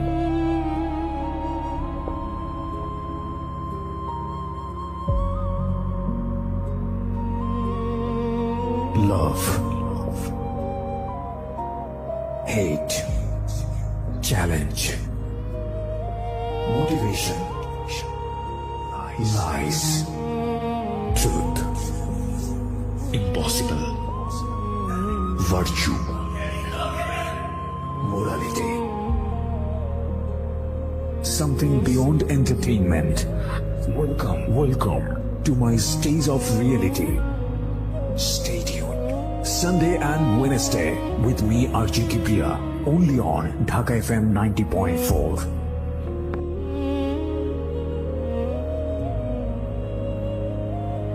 Secrets. Something beyond entertainment. আবারও ফিরে আসলাম। আপনারা শুনছেন সিক্রেটস 90.4 FM ঢাকা FM এ। আমি আরজি কিপ্রিয়া আপনার সঙ্গে রয়েছি। এই অনুষ্ঠানে কনফেস করতে চাইলে ফোন করুন 09611904904 এই নম্বরে। আর আমাদের এই অনুষ্ঠানটি ইউটিউবে আপলোডেড, আপনি চাইলে ওখান থেকে পুরো অনুষ্ঠানটি দেখতে পারেন। কে আজকের এই গেস্ট, সিক্রেটস এর প্রথম ফিমেল গেস্ট, কি তার ঘটনার সমস্ত কিছুই আমাদের ইউটিউবে আপলোড করা আছে। আমাদের ইউটিউবের ঠিকানা হচ্ছে www.youtube.com/dfm904। আবারও বলছি youtube.com/dfm904। প্লিজ সাবস্ক্রাইব বাটনে ক্লিক করে চ্যানেলটি সাবস্ক্রাইব করবেন। এটা ধীরে ধীরে আপনাদেরই চ্যানেল হয়ে উঠবে। ওকে, কথা না বাড়িয়ে আবারও ফিরছি যেখানটায় ছিলাম অনামিকা। তারপর কি তো পরে ওকে দেখতেছি যে একটা কার সাথে মেয়ে বয়ে যে কথা বলতেছে। ওকে, তো পরবর্তীতে আমি ওর কাছে গিয়ে দাঁড়িয়েছিলাম। তো পরে মানে ওর কথাবার্তা বুঝলাম যে ওর বোনের সাথেও কথা বলতেছে, মানে যে আমার ফ্রেন্ড ছিল। পরে ভাইয়া দেখলাম যে ওর বোন ওকে উপদেশ দিয়ে দিচ্ছে, মানে আমার সাথে কোথায় যাবে বা কি করবে না করবে। আর ওদের কথাবার্তাগুলো আমি আড়াল থেকে শুনতে পাই। আর ওদের মূলত মানে প্ল্যানিং হচ্ছে যে মানে আমাকে বিয়ে করলে তো ও মানে আমার মার যা সম্পত্তি আছে মানে যেটাই আছে ওইটা মানে ও পাবে, ওকে ওর বোন ওই বুদ্ধিটা দিচ্ছে। পরে ও বলতেছে যে ওর মা তো অনেক রাগী বা এরকম টাইপের, বা উনি কি দিবে বা এরকম রাজি হবে। পরে মানে ও আমাকে নিয়ে মানে আমার উপর যত টর্চার করলে যেন আমার মাকে বলে, পরে আমার মা তো আমার প্রতি দুর্বল হয়ে যাবে। তারপর মানে ও এরকম কিছু বলতেছে বা ওকে বিদেশ পাঠানোর জন্য, যাতে আমার মাকে বলে টাকা পয়সা কিছু দেওয়ার জন্য। ওকে, তো এরকম কিছু বলতেছে। পরে বলার পরে আমি এগুলো আড়াল থেকে শুনতে পাই। তো পরে আমি ওকে জিজ্ঞেস করলাম যে তুমি কি আসলে সত্যি আমাকে ভালোবাসো না আমার মায়ের টাকাকে ভালোবাসো। পরে ও বলতেছে কেন হঠাৎ এই প্রশ্ন। আমি বলতেছি না, সত্যি করে বলো, তোমার যদি টাকার প্রয়োজন লাগে তাহলে বলো, আর এরকম তো কোনো মানি হয় না। পরে ওই দিন ও আমাকে অনেক মারে, মানে ওদের বাসায়, ওর ওই কাজিনের বাসায় আমাকে অনেক মারে। কি হয়েছে, তো আমার টেস্ট পরীক্ষা গেল, তো যাওয়াতে টেস্ট পরীক্ষা তো তেমন একটা ভালো রেজাল্ট হলো না, কারণ আমি তো পড়িয়ে নাই মোট কথা টেস্টের আগে। তো তারপরে টেস্ট পরীক্ষা দিলাম, তো দেওয়ার পরে এখানে স্যাররা অনেক মন মানে খারাপ করছে যে আমি কেন রেজাল্ট খারাপ করলাম। তারপরে এরকম করাতে তারপরে আমি আবার মনোযোগ দিয়ে পড়াশোনা করি। তো ও কি করছে, এরকম টেস্টের পরে আমার যখন পরীক্ষা চলে আসছে, এসএসসি পরীক্ষা, তখন ও আসছে, এসে আবার বলতেছে যে আমাকে এবারের মতো ক্ষমা করে দাও, বা স্কুলে অনেক কিছু আমার ফ্রেন্ডদের কাছে অনেক কথা বলে যে তোমার ফ্রেন্ডকে বলো, যে মানে যে ফ্রেন্ডটা সবকিছু জানতো আমি আবার ওকে বলে দিচ্ছিলাম যে জানো আমি ও সোমার কাছে সবকিছু বলছি। তো ওই সুমার কাছে প্রতিদিন ডিস্টার্ব করতো যে তোমার ফ্রেন্ডকে বলো আমার ভুল হয়ে গেছে, মানুষ ভুল করে না, অনেক রিকোয়েস্ট করতো। ভাইয়া মানে ওকে আমি পরবর্তীতে মানে আমার ফ্রেন্ড আমাকে বুঝাচ্ছে হয়তো ও ভুল করে ফেলছে বা এখন আসলে ও বলতেছে যে আমি আসলে খুবই অন্ধ হয়ে গেছি, আমি সেই অনেক কিছু বলার পর তারপর ওকে আমি আবার লাস্ট চান্স দিই। আমার বলছে যে আমার পরীক্ষাটা যাক, তারপর আমি দেখি। আমি যেটা বুঝতে পারছি যে একবার family mistake, right? Second time আপনি যখন গেলেন তখন ফ্যামিলি মোটামুটি ওর কাছ থেকে আপনার মাও ওকে সাপোর্ট করছে না, তখন আপনার মিস্টেক। থার্ড টাইমে যখন আপনি যাচ্ছেন ওর সাথে তখন এটা পুরোপুরি আপনার মিস্টেক, কজ ততদিনে আপনার ফ্যামিলি ওর কাছ থেকে মোটামুটি সরিয়ে আনার জন্য প্রিপেয়ার ছিল। ডিভোর্স দিচ্ছিলেন না কেন? লোকটা যদি এত খারাপ। ভাইয়া ডিভোর্স দিতে হবে, ডিভোর্স দেওয়ার মতো তো আমাকে কেউ একজন আমার পাশে থাকতে হবে। আমার পাশে থাকতে হবে মানে আমি কিভাবে ডিভোর্স দেবো? আইনের বা আমি তো এরকম কিছু। আপনার মার প্ল্যানটা কি ছিল আমাকে এটা একটু পরিষ্কার করেন। আপনার মা ওকে বিয়ে দিয়ে রেখেছে বাট আপনার ওখানে থাকতে দিচ্ছে না, আবার আপনি গেলে সেখানে কেউ জানলে বলতেছে পুকুর বাড়িতে থাকে, মানে এটা কি? মানে এটা আমার মা চাচ্ছিল যে ওর থেকে যদি আমি একটু দূরে থাকি আস্তে আস্তে ও আমাকে মানে ভুলে যাবে বা আমার তাহলে বিয়ে দেওয়ার কারণটা কি ছিল? বিয়ে দেওয়ার কারণটা ছিল ওকে একটা দেখানো মানে নাটক, মানে আমার মা যেটা পরে বললো, মানে এখন মানে যেটা আমি বুঝতেছি আমার মা আমাকে বলছে যে বিয়ে দেওয়াটা নাকি ছিল একটা নাটক, মানে ও যদি বিয়ে না দেয় তাহলে তো অনেকে কথা বলার পরও বিয়ে ভেঙে যায় বা মেয়েকে অন্য জায়গায় বিয়ে দিয়ে দেয়। তা আমার মা নাকি ওকে বলছিল যে আমার মেয়েকে তো তোমার কাছে বিয়ে দিয়ে দিচ্ছি, তাহলে তো আমার মেয়েকে আর কোথাও বিয়ে দেবো না, তো তুমি যদি বিদেশ চলে যাও, বিদেশ থেকে আসার পর আমার মেয়েরও পড়াশোনা শেষ হবে, তখন তোমাকে তোমার হাতে আমার মেয়েকে উঠাই দিয়ে দেবো। So it was her plan actually, এবং যাতে করে বিয়েটা করে সে দেশের বাইরে চলে যায়। হ্যাঁ, কিন্তু সে সেটা ইমিডিয়েটলি করেনি। না না। আচ্ছা, তো যখন আপনি বারবার ওনার সঙ্গে যাচ্ছিলেন তখন তো আপনি বুঝতে পারছিলেন যেটা উচিত হচ্ছে না, এটা ভুল হচ্ছে। হ্যাঁ, আমি তখন আপনি কেন যাচ্ছিলেন? আপনার পরিবার থেকে খুব বেশি অশান্তি হচ্ছিল আপনার সঙ্গে সেই জন্য যাওয়া, নাকি এমন কোনো মোহের মধ্যে ছিলেন বা ওর প্রতি আপনি দুর্বল হয়ে গেছেন একসাথে থাকার কারণে? ভাইয়া ওর প্রতি আমার তেমন একটা দুর্বল ছিল না, তারপরেও মানে ও আমাকে বারবার আমি চিন্তা করতাম যে ওর কাছে তো আমার কতগুলো ছবি আছে। সেটা তো বিয়ের আগে, বিয়ের পরের ছবিগুলো? বিয়ের পরের ছবিগুলোও তো আছে ওর কাছে। বিয়ের পরের ছবিগুলো কি আপনি দিতেন নাকি ও তুলতো? মানে ঘটনাটা কি ছিল? ঘটনাটা কি ছিল, যখন আমরা একসাথে থাকতাম তখন ধরেন অনেক ছবি উঠানো হতো। হ্যাঁ, হয় আমারও উঠানো হতো বা ও উঠাইতো, একরকম ছবি উঠানো ছিল। Okay. তো ওইগুলো এগুলো আপনারা খুব মিউচুয়ালি করতেন?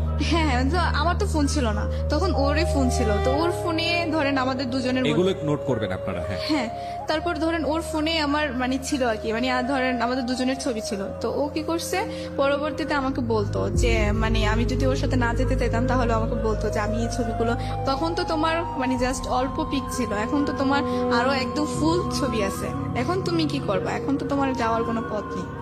পরবর্তীতে ও এরকম করলে, তো তার জন্য থার্ড টাইম আমি ওকে মানে লাস্ট সুযোগ দিয়েছিলাম আর কি, মানে দেখি ও কি করে। এবার আমি আমি একটু থামাচ্ছি আপনাকে।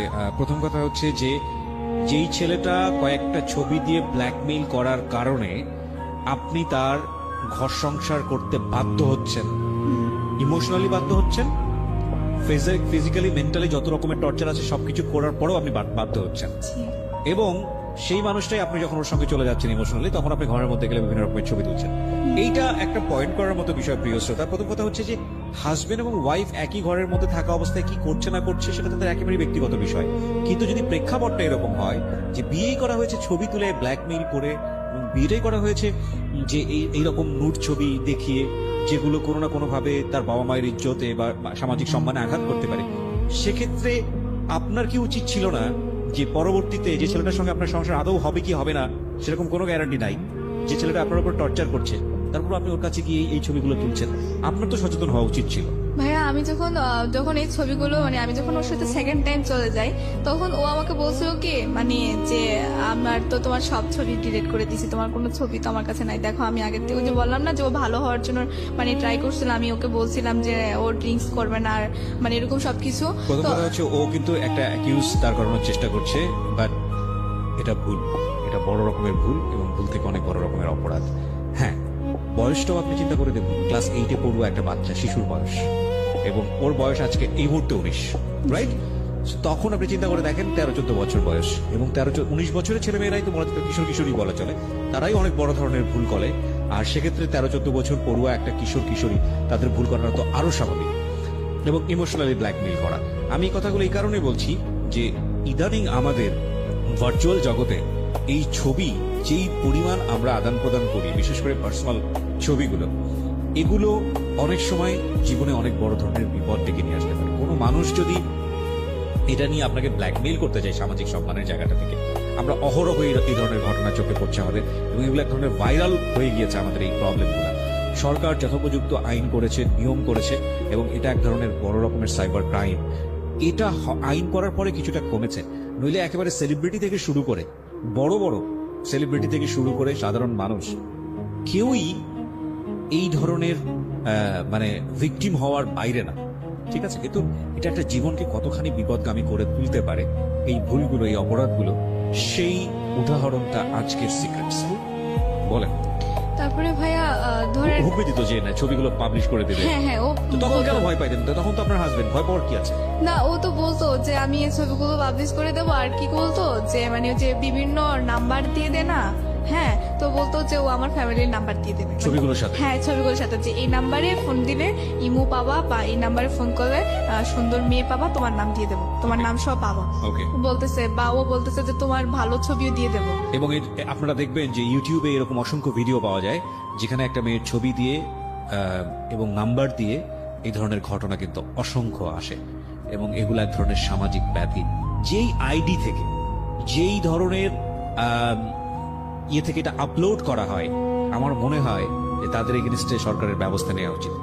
বলেন, এগুলো পাবেন আপনারা ইউটিউবে গেলে খোঁজ করলেই পাবেন, দেখবেন যে বিভিন্ন মেয়েদের ছবি, এবং এটা ঠিক আসলেই ওনার ছবি কিনা, বা এটা টেম্পার করা হয়েছে কিনা, বা ফটোশপে কাজ করা হয়েছে কিনা, এবং ওইভাবে নাম্বার দিয়ে দেওয়া হয় যে ওনার সঙ্গে যোগাযোগ করেন বাড়ি উন্মুক্তলা। এটা শুধুমাত্র রিভেঞ্জ নেবার কারণে, প্রতিশোধ নেবার কারণে, জিঘাংসার কারণে, যে হুমকিটা ও পেয়েছে।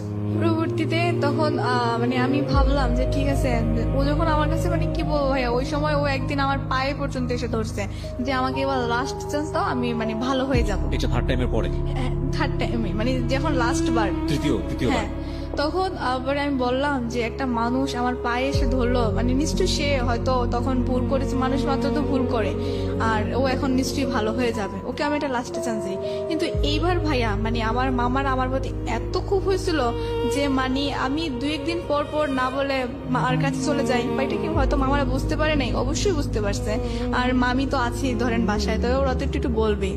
তো পরবর্তীতে মামারা এটা মানে বোঝার বাকি নেই, তারপর মানে কিছু বলে নাই কি তখন আমাকে।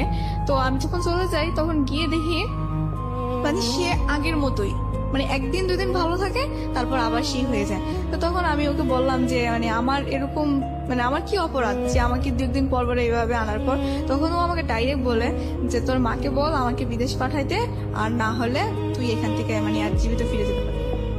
ওকে, মানে এবার হচ্ছে হলো অর্থের দিকে হাত লাগিয়েছে। জি, এবার ও ডাইরেক্ট বলে ফেলছে। পরে আমি বলছি যে এটা কোন ধরনের কথা, যে আমার মা তোমাকে বিদেশ পাঠাবে, এটা কি কোনো কাগজে কলমে লেখা ছিল না মানে কোথাও ইয়ে করা চুক্তিবদ্ধ ছিল? পরে ও বলতেছে যে না, তোরকে বিয়ে করাতে আমার কি পাইছি আমি? আমি বলতেছি আমার মা তো তোমাকে তোমার গলায় ঝুলাই দেয় না, আমাকে তুমি নিজে ইচ্ছাকৃত ভাবে আমাকে বিয়ে করতে চাইছো। মানে তখন ওর সাথে আমি এক পর্যায়ে তর্ক করতে শুরু করি।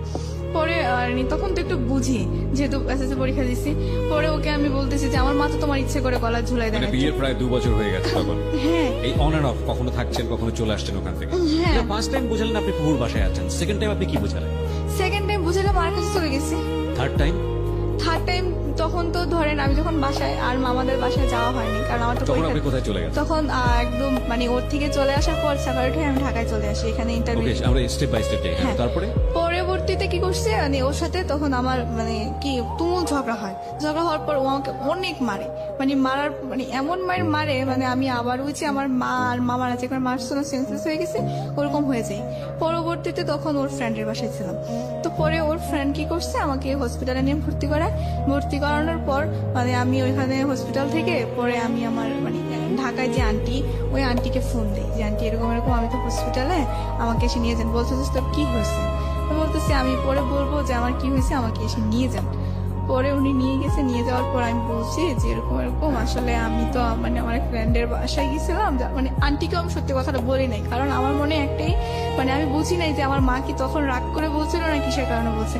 মানে আমার মা আর কি আমি যদি ওর কথা বলতে যেতাম তাহলে আমার মা অনেক বকতো। তো বাট এখন তো আমি আমার মাকে আর বলতেও পারবো না, কারণ আমার মা তো একবার নিষেধ করছে যে ওর কাছে আর যাবা না।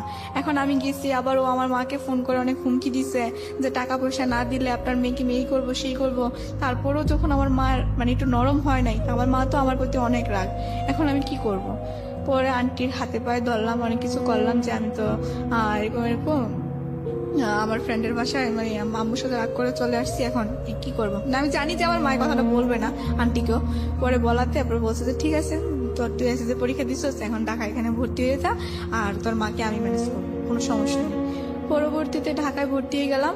আর ও ঢাকায় ভর্তি হয়ে গেলেন, চাইলেন ভর্তি হয়ে গেলেন? না না, এসএসসি পরীক্ষার রেজাল্ট দিছে। হ্যাঁ, তারপর? রেজাল্ট দেওয়ার পর আমি তখন 4.28 পাইছি। Okay. মানে তখন তো পরীক্ষার রেজাল্ট খারাপ হয়েছিল। তো পরীক্ষা খারাপ হওয়াতে, কারণ আমি পড়ি নাই মোট কথা, কি পড়বো ভালোভাবে।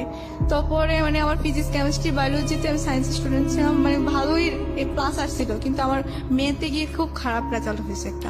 আপনি এসএসসি পরীক্ষার সময় ছিলেন কোথায়? আর নানু বাসায় ছিলাম। নানু বাসা থেকে পরীক্ষা দিয়েছেন? হ্যাঁ হ্যাঁ। ওকে। পরবর্তীতে কি হয়েছে, এখানে এসে মানে রেজাল্ট পাবলিশ হওয়ার পরে এখানে ভর্তি হলাম ঢাকায়। তো খবর পেলাম কি ও বিদেশ চলে গেছে। আপনি এখানে কোথায় আসলেন? ঢাকায় এসে কোথায় উঠলেন?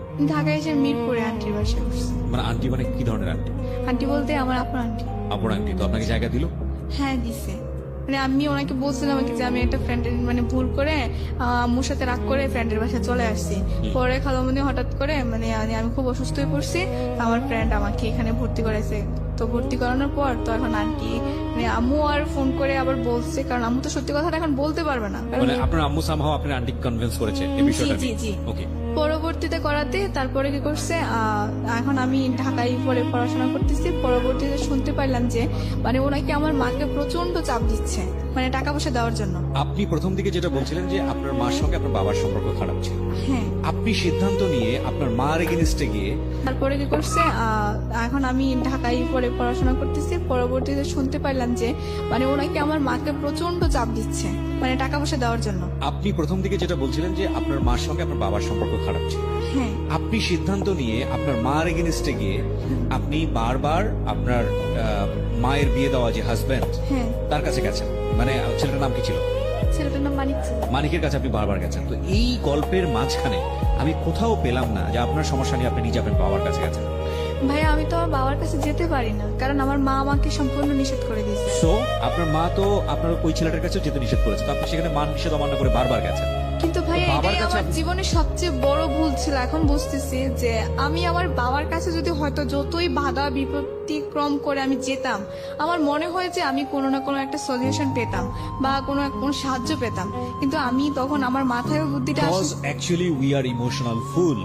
দেখুন ওনার মা যে একটা বলা যেতে পারে একটা বড় ধরনের ভুল সিদ্ধান্ত নিল, সেটা সিচুয়েশনালি ওনাকে সেভ করার জন্য হোক বা ওনার বাচ্চাকে সেভ করার জন্য হোক বা যে কোনো কারণে হোক, এবং পরবর্তীতে ওনার মায়ের কাছ থেকে মায়ের যে ভালোবাসা সেটা না পেলেও একটা সাপোর্ট বিভিন্নভাবে দেওয়ার চেষ্টা করছে।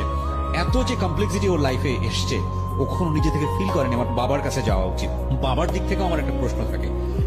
এই মেয়েটি হচ্ছে তার প্রথম সন্তান, এবং সেও কিন্তু দেখুন এই মেয়েটা কেমন আছে, কোথায় আছে, আপনার সঙ্গে যোগাযোগ করতো? আপনার বাবা না। কখনোই যোগাযোগ করতেন না? বাবা আসতো, আইসে দেখে চলে যেত, কিন্তু বাবা আসতো, বাবাকে আপনি শেয়ার করতেন বিষয়গুলো? বাবার সাথে কিভাবে শেয়ার করবো? ওই যে নানুর মা যে বলে রাখছে নানুর বাসায় যেন ওর সাথে কোনো পার্সোনাল কথা বলতে না দেয়, তখন আমি যদি বাবার সাথে কোনো কথা বলতে যেতাম, হয় আমার মামি সামনে দিয়ে আসতো যেত, বা আমার নানু থাকতো, বা আমার নানা প্রেজেন্ট আপনার মা থাকতো। তো বাবার সঙ্গেই থাকতো। হ্যাঁ। তারপরে পার্সোনাল বিষয় বললে সমস্যা কোথায়? মানে আমার বাবাকে বললে হ্যাঁ, বাবাকে বলতো না, কেন বলতো না সেটা আমি জানি না। আপনার সন্তান হিসেবে উচিত ছিল না এই জিনিসগুলো ফাইন্ড আউট করা? হ্যাঁ ভাই, এটা আমার মানে ভুল হয়ে গেছে যে আমি আমার কখনো বাবাকে কখনো এই রকমের ভুল অনেক বড় অপরাধ নিজের জীবনের জন্য। আমরা বিলিভ করি আজকে এই গল্পটা যারা শুনছেন সামাজিকতার জায়গা থেকে, it's not a crime that like kill somebody, or it's not a crime যে ও কোথাও বোমাবাজি করেছে, কিংবা it's not a crime like ও কোথাও মাদক পাচার করেছে, বা it's not a crime like ও কাউকে খুন করে ফেলেছে। এই ক্রাইমটা হচ্ছে ওর নিজের জীবনটা কতটা বিষাদময় হয়েছে নিজের অপরাধের কারণে, নিজের ভুলের কারণে। হ্যাঁ, এবং সেই ভুল বা অপরাধের জন্মটা একেবারে ফ্যামিলির রুট থেকে, শিকড় থেকে হয়েছে। আমরা আরো একটা বিরতি নিব প্রিয় শ্রোতা। আপনারা ইউটিউবে গেলে আমাদের এই অনুষ্ঠানটি অডিও এবং ভিডিও দুটো আকারেই দেখতে পাবেন। আমাদের ইউটিউবের ঠিকানা হচ্ছে www.youtube.com/dfm904। আমি আবারও বলছি www.youtube.com/dfm904, এবং ঢাকা FM 90.4 নামে চ্যানেলটি আছে। প্লিজ সাবস্ক্রাইব বাটনে ক্লিক করবেন, তাহলে আপনি সাবস্ক্রাইব করবেন এবং নোটিফিকেশনটা অন রাখবেন। ওখানে দেখবেন যে ঘন্টার মতো একটা সাইন আছে, ওখানে ক্লিক করলে আপনার নোটিফিকেশনটা অন হয়ে যাবে। আমাদের এই চ্যানেলে যতগুলো নতুন কন্টেন্ট অ্যাড হবে, সঙ্গে সঙ্গে আপনার মোবাইল নোটিফিকেশন চলে যাবে যে আমাদের এখানে নতুন কন্টেন্ট অ্যাড হয়েছে। এবং ইন্টারেস্টিং ফ্যাক্ট হচ্ছে, এই প্রথম রেডিওর ইতিহাসে রেডিওতে অনুষ্ঠান চলাকালীন সময়ে ঠিক তার অনুষ্ঠান শেষ হওয়ার আগে বা মাঝামাঝি সময় পুরো অনুষ্ঠানটি ইউটিউবে আপলোড করা হয়। তার মানে বুঝতেই পাচ্ছেন যে ইউটিউব যারা ব্যবহার করেন বা ইউটিউবে যাতে ব্যবহার করার সুযোগ আছে, তারা রেডিও শ্রোতার আগে এই অনুষ্ঠানটি পুরোপুরি শুনতে পাচ্ছেন। মানে এটা হচ্ছে একটা বিশাল সুযোগ। এই প্রথম আমার মনে হয় বাংলাদেশের রেডিওর ইতিহাসে এই প্রথম এই সুযোগটা কেউ দিয়েছে যে আপনি রেডিওতে অনুষ্ঠান শোনা শুরু করেছেন, আপনি জানেন না যে এরপরে কি ঘটতে যাবে, কিন্তু আপনার যদি ইউটিউব চ্যানেল থাকে এবং আপনার যদি সাবস্ক্রাইব করা থাকে আমাদের চ্যানেলটি, তাহলে আপনি ইতিমধ্যে জেনে গেছেন যে আসলে পরবর্তীতে কি ঘটতে যাচ্ছে, কারণ আমরা ইউটিউবে আমাদের অনুষ্ঠানটি অলরেডি আপলোড করে দিয়েছি। ফিরে আসছি মাত্র 2 মিনিট পর। Secrets.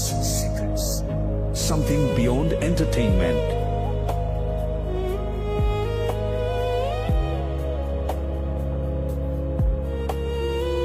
Love. Hate. Challenge. Motivation. Lies. Truth. Impossible. Virtue. Morality.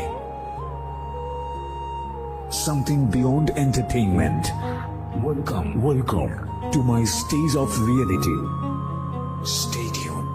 Sunday and Wednesday with me RJ Kipriya, only on Dhaka FM 90.4.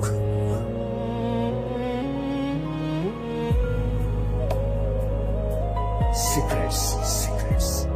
Something beyond entertainment. আরো একবার স্বাগত প্রিয় শ্রোতা। অনামিকার একটি ছবি আমরা আমাদের ফেসবুকে আপলোড করেছি, আপনি চাইলে ওখানে গিয়ে দেখতে পারেন।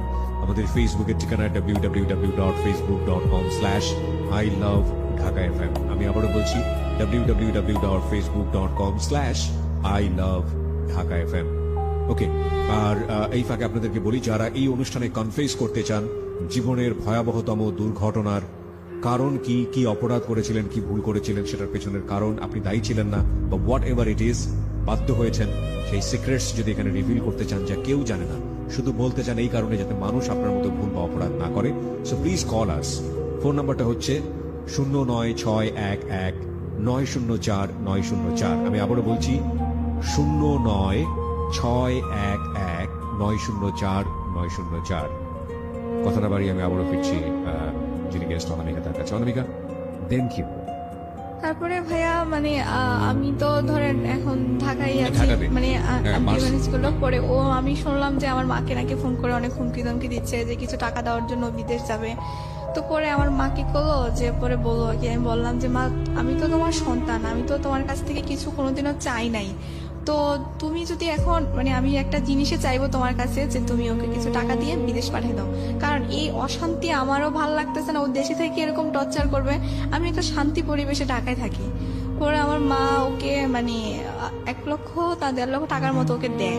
হ্যাঁ, দেওয়ার পর ও বিদেশের কাগজপত্র করে দেশের বাইরে চলে যায়। পরে চলে যাওয়ার পর ওর সাথে আমার আর কোনো যোগাযোগ হয় না, মানে ওর এরকম করে ও ওর বোনের মাধ্যমে আমার খবর নিত যতদিন পর্যন্ত ওর বোনের বিয়ে না হয় আর কি। ওর বিয়ে হয়ে যাওয়ার পর ওর বোনের ওর আমার সাথে কোনো যোগাযোগ নেই, আমার ওর সাথে কোনো যোগাযোগ নেই। তো পরবর্তীতে আমি যখন কলেজে পড়তেছি, পড়ার পরে তখন আমি একটা ফোন নিই। ফোন নেওয়ার পরে তখন সবার হাতে ফোন আছে, এখন তো কলেজে সবারই ফোন থাকে, তো আমিও একটা ফোন কিনার পর এখন ফেসবুক আইডি একটা মানে অনেক ফ্রেন্ড খুলে দেয়। পরে ও বলতেছে, তা আমার এক ফ্রেন্ড ছিল সোহেল, তো ও বলছিল কি আমার নাম সোহেল রানা দিয়ে আছে, তুমি ওইটা দিয়ে দিলে আমাকে পাবা। তো ওকে আমি ফ্রেন্ড ইউজ পাঠাতে গিয়ে ওর নিচে একটা ছেলে ছিল মানে সোহেল আরিফ চৌধুরী, আমি ওকে ফ্রেন্ড ইউজ পাঠাই দিই।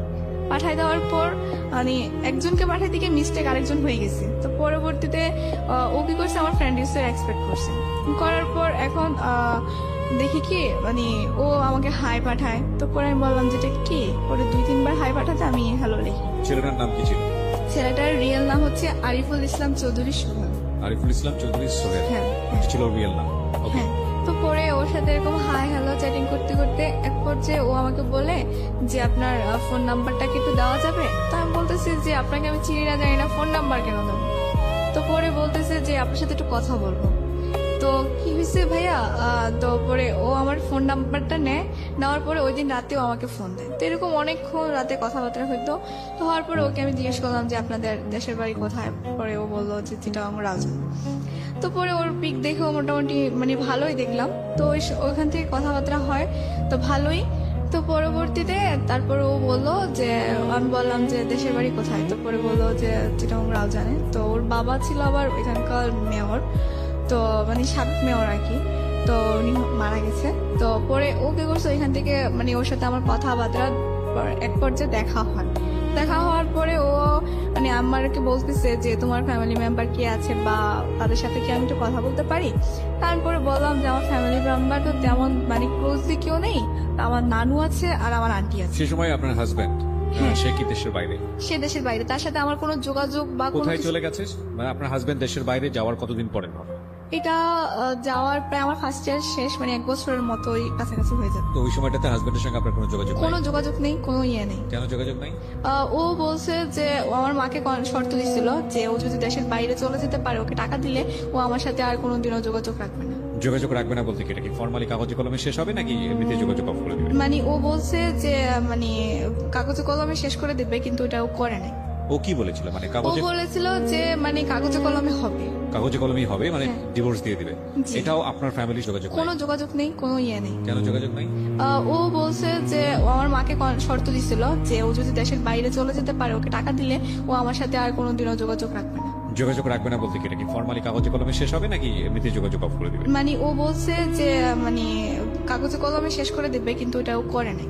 ও কি বলেছিল? মানে ও কাগজে বলেছিল যে মানে কাগজে কলমে হবে। কাগজে কলমেই হবে, মানে ডিভোর্স দিয়ে দিবে। জি। এটাও আপনার ফ্যামিলির শর্ত ছিল? জি আজকে আপনি যে বিষয়টা বলছেন এটা কি আপনার বাবা জানে যে ওর সঙ্গে আপনার বিয়ে হয়েছিল? না, আমার বাবা জানে স্টিল আপনার বাবা জানে না? না। এখন পর্যন্ত জানে না? না। যদি জানে তাহলে আজকের অনুষ্ঠানের মধ্য দিয়ে জানবে, রাইট? জি। ওকে, বলেন তারপর। তারপর হচ্ছে যে মানে ওর 1 বছর পর হ্যাঁ, 1 বছর পর ওর সাথে আমার আস্তে আস্তে হাই হ্যালো শুরু হয়। তো হাই হ্যালো শুরু হয়। এই 1 বছরের মধ্যে আপনি আপনার মাকে বলেছিলেন যে ওর সঙ্গে যোগাযোগ করে ডিভোর্স পেপারটা নিয়ে আসতে? আমি আমার মাকে একবার জিজ্ঞেস করেছিলাম যে মা, আমাদের তো কোনো ডিভোর্স হয়নি, তো এখানে তো ধরো যে ও যে কোনো মুহূর্তে এসে দাবি করতে পারে যে ও আমার ওয়াইফ। তখন আমার মা আবার একটা কাজ করছে কি ভাইয়া, মানে আমার যে এসএসসি সার্টিফিকেট আছে না, ওইখানে আমার বয়সটাকে একটু চেঞ্জ করে দিছে। মানে আমার জন্ম সালটাকে চেঞ্জ করে দিছে। চেঞ্জ করেছে কেন? চেঞ্জ করে দিছে হচ্ছে আমার মানে 1 বছর সামনে দিয়ে দিছে। বয়স হ্যাঁ। বাড়িয়ে দিয়েছে? হ্যাঁ, না কমিয়ে দিছে। কমিয়ে দিয়েছে? মানে যেটা জন্ম নিবন্ধনে ছিল ওটা থেকে 1 বছর কমিয়ে দিয়েছে এই কারণে যাতে মাসটা সহ চেঞ্জ করে দিচ্ছে, যাতে আমার মা বলতেছে যাতে মানে ও পরবর্তীতে মানে না বলতে পারে যে মানে এটা আমার মা প্রমাণ করবে যেটা ফলস ছিল, এটা আমার মা। বিয়েটা ফলস ছিল? জি, ফলস ছিল, মানে ওইটা কোনো ভ্যালু নেই। তার কারণে আমার মা কি করছে, মন্ত্রণালয় থেকে আবারও সেই সার্টিফিকেট জন্ম নিবন্ধন বা বোর্ডের থেকে আবার সব সার্টিফিকেট আবার নতুন করে করছে। ওকে, মানে যাতে আমার মা বলতেছে যে ও তো সহসায় ডিভোর্স দেবে না, বা ও আরো যদি কোনো কিছু চায়। আপনারা দেননি কেন? এখন আম্মু কেন দেয় না সেটা আমি জানি না, বা আমি তো এরকম ডিভোর্স সম্পর্কে বা আইন সম্পর্কে আমার তো ধারণা নেই। ওকে, বলেন তারপর। তারপর বলার পর কি করছে, এখন ওর সাথে সোহেলের সঙ্গে কথা হচ্ছে? হ্যাঁ, কথা হচ্ছে, দেখা হচ্ছে। দেখা হচ্ছে বলতে দেখা হচ্ছে ও ঢাকায় এসে আমার সাথে দেখা করছে। কতদিন কথা বলার পরে? প্রায় 6 মাস কথা বলার। কি ধরনের কথোপকথন ছিল? এই তো হাই হ্যালো কেমন আছো, মানে ফ্রেন্ড সার্কেল একটা ছিল, কিন্তু দেখা হওয়ার পরে আস্তে আস্তে ওর প্রতি আমার একটা ভালো লাগা সৃষ্টি হয়েছে, ওরও আমার প্রতি একটা ভালো লাগা সৃষ্টি হয়ে যায়। পরবর্তীতে ও বলছে যে তোমার তো কোনো ফ্যামিলি মেম্বার কে কে আছে ভালো, মানে তোমার খুব ক্লোজলি, ও আমার সম্বন্ধে সবকিছু জানছে। জানার পর ওকে আমি সবকিছু বলছি, সবকিছু বলতে? মানে আমার হাজবেন্ডের কথা সবকিছু ওকে বলছি। স্টিল ইউ আর ম্যারিড সেটাও বলেছে? হ্যাঁ, বলছি। Okay. পরে ও বলতেছে এখানে তো তোমার কোনো দোষ নেই, বাট তোমাকে তো জোর করে করানো হয়েছে, আর তোমার তো এই আপনি এত কিছু তাকে বললেন, তার সম্পর্কে কতটুকু জানতেন? ওর সম্পর্কে জানতাম যে ও মানে চিটাগং এর ছেলে, ওর বাড়ি রাউজান, বা ওর বাবা সাবেক মেয়র ছিল। আর দ্বিতীয় কথা হচ্ছে যে ও ফ্যামিলির সবচেয়ে ছোট সন্তান, আর ওরা 2 ভাই। আর দ্বিতীয় কথা হচ্ছে যে ও ব্যাংকে চাকরি করে, চকরি মানে সরি পাহাড়তলি ব্রাঞ্চে, মানে এতটুকুই জানতাম। আর চিটাগং এ ওদের বাসা ছিল, মানে ওদের বাসা। ওকে, ফাইন। এই 6 মাস কথোপকথনে আপনাদের সম্পর্কটা কি ফ্রেন্ডশিপ পর্যায়ে ছিল? সে অবস্থায় দেখা করতে যাচ্ছেন নাকি সম্পর্কটা অন্যদিকে চলে না, গেছে? পরবর্তীতে ধরেন মানে ও যখন মানে প্রথমে যখন ওর সাথে আমি কথা বলতাম, তখন মানে ফ্রেন্ডলি হিসাবে কথা বলতাম, মানে কোনো ভালো লাগা বা ওরকম কিছু ছিল না। আমি ভাবতাম যে মনে হয় যদি ওর সাথে মানে কথা বললে যদি আবার ওই ছেলেটার মতো কোনো কিছু করে, তো পরে ওকে আমি সবকিছু মানে ওর সাথে যখন দেখা করি, আমি ও ঢাকায় আসছিল দেখা করতে, তো পরে দেখা করার কথা বলাতে তখন ও আসতে আমাকে দেখার পর মানে ওর ভালো লাগে, তো পরে আমারও ওকে একটু হালকা হালকা ভালো লাগতো। তো তারপরে আমি ওকে সবকিছু শেয়ার করি যে আমার লাইফে এই ঘটনা ঘটছে, আমি মেরিড, বাট এই তখন ও বলতেছে যে তো তোমার কোনো দোষ নেই, তুমি তো নির্দোষ, কারণ এটা তোমার মা তোমাকে বিয়ে দিছে বা ও আমাকে এরকম ভাবে বোঝায়। তো পরে বলছে যে মানুষ তো কতই ভুল করে, তুমি নয়তো মানে একবার ভুল করে চলে গেছো আর কি, ওইটা কিছু না, ওটা কোনো ব্যাপার না। আর ওইগুলো আমি ম্যানেজ করে নিতে পারবো আমার ফ্যামিলিতে, ওগুলো তুমি না বললেই চলবে, আমার ফ্যামিলি এত দেখবে না, ওইটা বলছে। পরে বলছে যে তোমার ফ্যামিলি মেম্বার কে আছে ক্লোজ, আমি তার সাথে কথা বলবো। তো পরে আমার নানুর সাথে মানে ও কথা বলে বা আমার আন্টির সাথেও কথা বলে, ভালোই আমার ফ্যামিলি। তখন কথা বলাতে ও মানে ওকে আমি অনেক কথা বলতেছে, এরকম আমাদের মানে ভালোবাসাও আস্তে আস্তে মানে চলছে। পরবর্তীতে ধরেন মানে ও আমাকে মানে বলতো আর কি যে তোমার কিছু পিক দাও, তো তখন আমি ওকে আমার পিক দিতাম, তো ও আমার পিক দিত। তো এক পর্যায়ে এটা মানে ও বলতেছে এরকম পিক হবে না, অন্য ধরনের পিক দাও। তখন আমি বলতেছি অন্য ধরনের পিক কি? পরে বলতেছে যে বুঝো না এখনকার রোমান্টিকতা, মানে এখনকার যুগের ডিজিটাল মেয়ে, তুমি কি বুঝো না এগুলা, ওই পিক দাও। আমি বলতেছে ওইসব কিরকম পিক বলো? পরে বলতেছে যে আমি বলতেছি আমি কি বলো এগুলা বলাতে ও বলতেছে, আমি বলতেছি না আমি ওরকম পিক দিতে পারবো। তখন সম্পর্কটা কি ভালোবাসার সম্পর্ক? হ্যাঁ, ভালোবাসার সম্পর্ক। পরবর্তীতে ও বলাতে হ্যাঁ ওকে আমি দিছি। তারপরে বলাতে ও এক পর্যায়ে ও আমার সাথে মানে বলতো আর কি যে আজকে দাও না প্লিজ, এরকম এরকম অনেক রিকোয়েস্ট করতো। তো আপনি ছবিগুলো দিতেন? হ্যাঁ। র্যান্ডমই দিতেন? যেই ঘটনা আপনার লাইফে এত বড় একটা বিপদ ডেকে নিয়ে আসলো এবং এটা ছবি কেন্দ্রিক, যেটাতে আপনার কোনো হাত ছিল না, এটা তো বুঝেছিলেন ততদিনে যে এই একটা ছবি দিয়ে, এই ধরনের ছবি দিয়ে সামাজিকতা ক্ষুণ্ণ করার অজুহাতে একটা মেয়ের ফিউচার ধ্বংস করে দেওয়া যায়। জি। শুধু একটা মেয়ে না, যে কোনো একটা মানুষকে সামাজিকভাবে অনেক বড় রকম ভাবে হেয় করা যায়। তারপরেও এইরকম একটা জিনিস জেনে শুনেও আপনি কেন এই ধরনের ছবি ওকে দিলেন? ভাইয়া তখন আমি ভাবতাম যে হয়তো ওই ছেলেটা আমার সাথে ফলস করছে, আর ওর কথাবার্তা শুনে আমার মনে হতো যে ওকে আমি ভালোবাসি, ও আমাকে বিয়ে করবে, ও আমাকে ঠকাবে না। এক্স্যাক্টলি, এই জায়গাটাই আমরা সবসময় ভুলটা করি। যে ভুলটা কিন্তু ওদের জীবনেও ছিল, যে ছেলেটা গায়ে হাত তুলছে, যে ছেলেটার সঙ্গে এত বড় সম্পর্ক, এত বাজে সম্পর্ক, সেই ছেলেটার কাছে ও আবার ফিরে যাচ্ছে বিকজ অফ ইমোশন, এবং একই ইমোশনের কারণে পরবর্তী আরেকটা সম্পর্কে জড়িয়ে সে একই ভুলটা করছে। এবং এই ভুলগুলো একটু একটু করে এটা একটা ভয়াবহ অপরাধ। একটা কথাই আছে, একবার ভুল ভুল, দুইবার ভুল ভুল, কিন্তু তিনবারের ভুল কিন্তু কোনো ভুল না, সেটা অপরাধ। এবং ওর জীবনে এটা 4বার 5বারের জায়গায় পৌঁছে গেছে, সেটা অপরাধ না, মহা অপরাধ। বলেন। তারপরে মানে এরকম ছবি আদান প্রদান করা হতো। হওয়ার পরে তো ও আমাদের বাসায় একবার আসলে তখন মানে আমার নানু ওকে বলতেছে যে দেখো সোহেল, সম্পর্ক তো অনেকদিন হলো, এবার বিয়ে শাদীর কথা কিছু ভাবো। ওর নানা তো খুব অসুস্থ, বাট বলতেছে ওকে একটা বিয়ে দিয়ে নাত জামাই দেখে তারপরে মানে মরলে ওনার শান্তি লাগবে। পরে বলতেছে এখন মানে কেমন যেন একটা হয়ে গেছিল। তো হয়ে যাওয়ার পর আমি বলতেছি কি ব্যাপার, তোমার ভিতরে কোনো টেনশন কাজ করতেছে? তো পরে বলতেছে যে না টেনশন না, তারপরে কোনো সমস্যা নেই, মানে ওইটু কথাটা ঘুরে ফেলছে। পরে ও যখন চিটাগাং গেছে তাই বললাম কি ব্যাপার, তোমার মায়ের সাথে তো আমাকে কথা বলালো না, বা আমি তো জানি না, বা কিছু একটা বলো। তো পরে ও কি করছে ভাইয়া, মানে ও আস্তে আস্তে আমার থেকে দূরে সরে যাচ্ছে। তো আমার এই পাশের বাসায় আমার একটা ফ্রেন্ড থাকতো, ও কি করছে ওর আইডিটা মানে আমার ছবিতে লাইক দেওয়া ছিল। তো পরে কি করছে ও আমার ওই লাইক থেকে ওর আইডিটা নিছে, নেওয়াতে তারপর ওর সাথে ফ্রেন্ডশিপ করাতে যেই ছেলে মানে কি বলতাম যারা আমি এত ভালোবাসলাম, সে ঢাকায় ওর সাথে দেখা করতে এসে একসাথে এমনও কিছু ক্লোজ ছবি আমাকে দিছে, মানে যেগুলো দেখার পর আমার নিজেকে আমি আর কোনো কন্ট্রোলে করতে পারতেছি না। বিষয়টা কি হয়েছে আমাকে আরেকবার একটু বলেন, I am not clear actually. মানে আমার ফ্রেন্ডের পাশের বাসার আমার যে ফ্রেন্ড ছিল, ওর আইডিটা ও আমার ফেসবুক থেকে নিছে। নেওয়ার পর ওর আইডি, কার আইডি কে নিয়েছে? সোহেল আমার ফ্রেন্ডের আইডি নিয়েছে। আচ্ছা, ফেসবুক থেকে নিয়েছেন, এরপর? নেওয়ার পর ওর সাথে সম্পর্ক করছে, আবার করার পর সেটা আমি জানতাম না। তখন সম্পর্ক মানে কি, এক ধরনের ফ্রেন্ডশিপ? না, ভালোবাসার সম্পর্ক করে ফেলছে। মানে আমার ফ্রেন্ড কিন্তু জানতো। আপনার ফ্রেন্ড কি জানতো না আপনার সম্পর্কে? জি, সে জানার আমার পরও ওই সম্পর্কে? হ্যাঁ, ও আমার সম্পর্কে জানতো যে ওর সাথে আমার রিলেশনশিপ, বা ও যে আমাদের বাসায় আসতো সেটাও মানে ও দেখছে।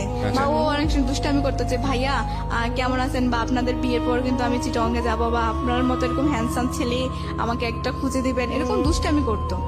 পরবর্তীতে কি হয়েছে, মানে আমি যে ওই ছবিগুলো দেখেছি আমি নিজে বিশ্বাস করবো এলো কিভাবে ছবিগুলো? ছবিগুলো ও আমাকে দিছে। আপনার ফ্রেন্ড আপনাকে দিয়েছে? হ্যাঁ, ফ্রেন্ড আপনাকে দিয়েছে, এবং ফ্রেন্ড পেয়েছে কোথা থেকে? ফ্রেন্ডের সাথে একসাথে ওরা দুজন। সোহেল দিয়েছে আপনার ফ্রেন্ডকে? না না, মানে আমার ফ্রেন্ডের সাথে সোহেল ক্লোজলি ভাবে ছবি ওকে, উঠাইছে। আপনার ফ্রেন্ডের সঙ্গে সোহেল ক্লোজলি কিছু ছবি তুলেছে, সেটা আপনার ফ্রেন্ড আপনাকে দিয়েছে। জি। কেন দিয়েছে? মানে আমাকে দেখানোর জন্য, মানে ও বলতেছে যে সোহেল আমার, সোহেল আর তোমার নাই, তুমি এখন সোহেলকে ভুলে যাও। এটা কবে ঘটেছে? এটা ঘটেছে সম্পর্কে কতদিন পরে? সম্পর্ক প্রায় 1.5 বছর পরে, মানে আমার সামনে ইন্টারমিডিয়েট পরীক্ষা ছিল তখন। আচ্ছা, তো এই যে ঘটনাটা আপনার সামনে ঘটলো, এটা কি হঠাৎ করে ঘটে গেছে নাকি আপনি কোনো চেঞ্জ টের পাচ্ছিলেন? হ্যাঁ, চেঞ্জ পাচ্ছিলাম। টের পাচ্ছিলেন। সেটা হচ্ছে যে সে আমাকে ফোন করলে তেমন আগের মতো কথা বলতো না, মানে একটা অ্যাভয়েড করে চলতো। মানে ওর জায়গা থেকে কি ছিল, সম্পর্কটা ভেঙে ফেলবে এরকম কোনো ব্যাপার ছিল? হ্যাঁ, ওর সম্পর্ক ছিল যে ওরা তো চিটংয়ের ছেলে, ওদের একটা নিয়ম হচ্ছে যে মানে চিটংয়ের মেয়েকে বিয়ে করতে হবে এরকম হ্যাঁ, কিছু, মেয়েকে okay. বিয়ে করতে হবে এবং মানে আর এখানকার মানে অন্য জেলার মেয়েরা ওরা অ্যাভয়েড করে না। ওকে, তো আর এই জন্য আর ও হচ্ছে যে ও চাচ্ছে যে ওর মা যেটা বলে ও সেটাই করবে।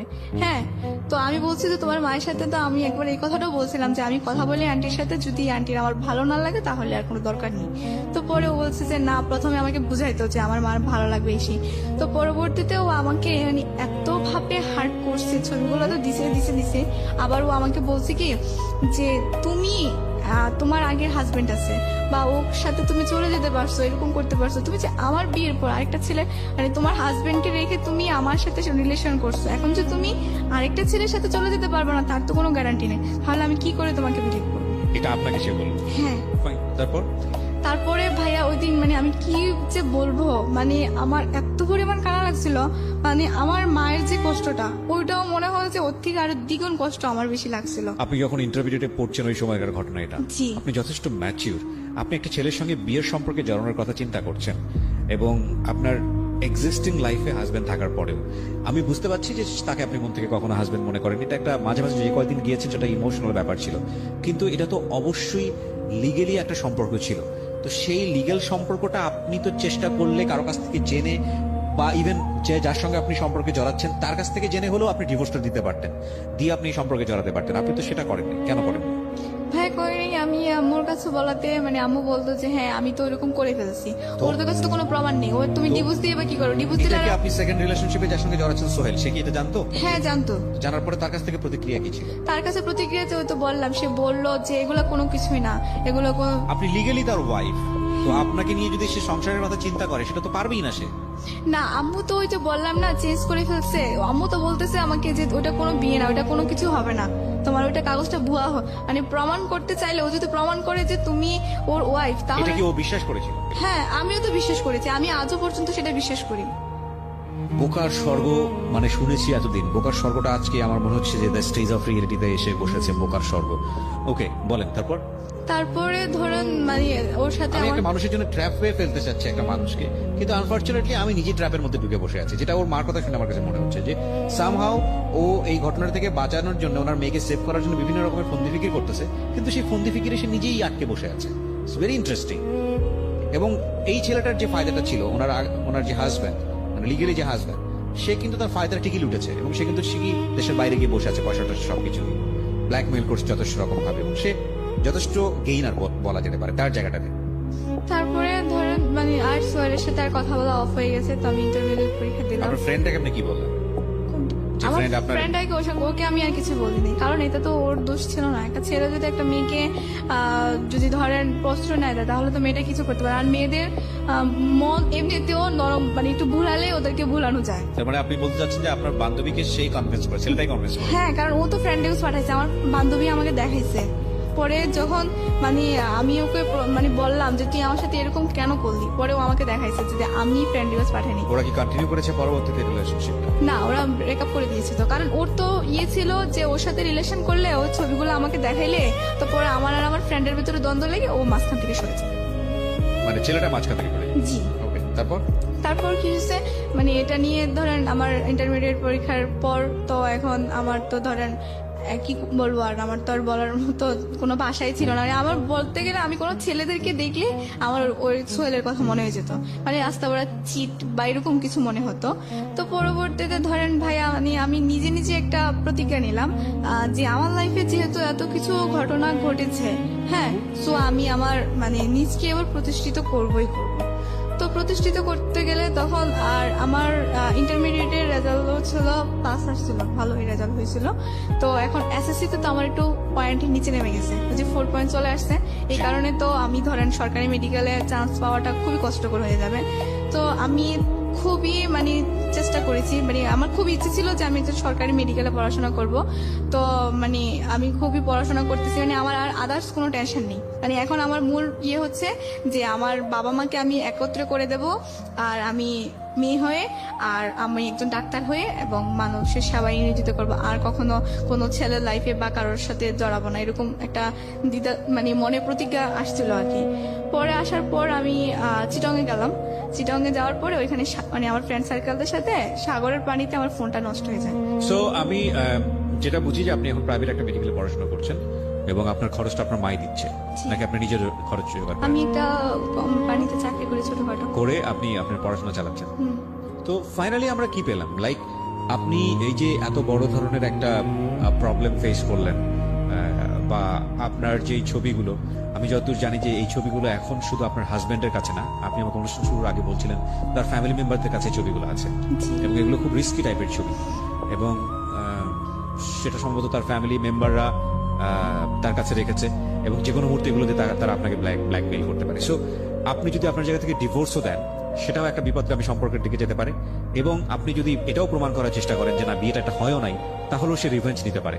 এবং সে যেহেতু দেশের বাইরে আছে, সুতরাং আইনের জায়গা থেকে তাকে বলা যেতে পারে সে হয়তো এক ধরনের সুযোগও নিতে পারে। তো কি বলার আছে আপনার এই ছবি আদান প্রদান নিয়ে, ভার্চুয়াল জগতে এইভাবে ছবি আদান প্রদান, ইভেন হাজব্যান্ড ওয়াইফ হওয়ার পরও ওই ধরনের ছবি তোলা মোবাইলে রাখা, সে মোবাইলটা তো চিন্তাই হয়ে যেতে পারে, চুরিও হয়ে যেতে পারে। কি বলার আছে? আপনি তো নিজেই একটা আগ্নেয়গিরির মধ্যে আছেন এখন, সবকিছু বলতে গেলে সামাজিকতা জায়গাটা থেকে। হ্যাঁ, না, আমি যদি মানে বলতে চাই আর কি যে আমার মতো ভুল যেন এই পৃথিবীতে আর কেউ না করে, মানে এই ছবি লেনদেন যেন অন্তত আর না করে। মানে সে তোমার যতই বয়ফ্রেন্ড হোক না কেন, কারণ যদি বয়ফ্রেন্ডে যদি তোমাকে সত্যিই ভালোবাসে, তাহলে কখনো তোমার দেহ যাবে না বা তোমার এরকম নেগেটিভ ছবি যাবে না, আর তোমাকে মন থেকে ভালোবাসবে। আর যারা মন থেকে ভালোবাসে তারা কখনো দেহ চায় না। সো আপনি যেটা বলতে চাচ্ছেন যে এই ধরনের ছবি আদান প্রদান করা থেকে একেবারে বিরত থাকা উচিত। ইভেন আমি বলতে চাই যে if it is with husband and wife, যদি হাজব্যান্ড ওয়াইফের মধ্যেও ব্যাপার হয়, তাহলেও আমি বলবো যে please do not do this. Cause আপনি জানেন না যে সেলফোনে আপনি করছেন এটা, সেই সেলফোনটা কোনো এক সময় হয়তো হারিয়ে যেতে পারে, বা আপনি যেই ওয়েবসাইটের মাধ্যমে এটা করছেন সেটা হয়তো ইনসিকিউর হতে পারে। সুতরাং মান সম্মানের দিক থেকে, যে কোনো জায়গার দিক থেকে এটা খুবই খুবই ইনসিকিউর। এবং আপনি চিন্তা করে দেখুন, আপনারা হয়তো নতুন বিয়ে করেছেন বা এরকম একটা সময় হয়তো শখ হলো স্মৃতি হিসেবে রাখার জন্য, এবং এটা হয়তো আপনি ভুলেই গেছেন কোথায় রেখেছেন। ভবিষ্যতে হয়তো আপনার সন্তান বড় হয়ে তাদের চোখে পড়লো। সো কতটা দুর্ঘটনাজনিত হতে পারে। একটা ছোট গল্প বলেই শেষ করতে চাই। আমরা এমন একটা যুগে বসবাস করি যেখানে কমিউনিকেশনটা খুব ইজি। আমি অনেকদিন আগে ফেসবুকে এরকম একটা ভিডিও দেখেছিলাম যে মেয়ে আলটিমেটলি কোনো একটা খুব খুব সেন্সিটিভ একটা ছবি তার বয়ফ্রেন্ডকে পাঠাতে গিয়ে সে আলটিমেটলি হোয়াটসঅ্যাপের কোনো একটা গ্রুপে ছবিটা আপলোড করেছে, এবং ভুল করে সে আলটিমেটলি ওই গ্রুপের মধ্যে তার প্যারেন্টসরা ছিল। এবং শুধু প্যারেন্টস না, ওই যে গ্রুপটা ছিল সেই গ্রুপসে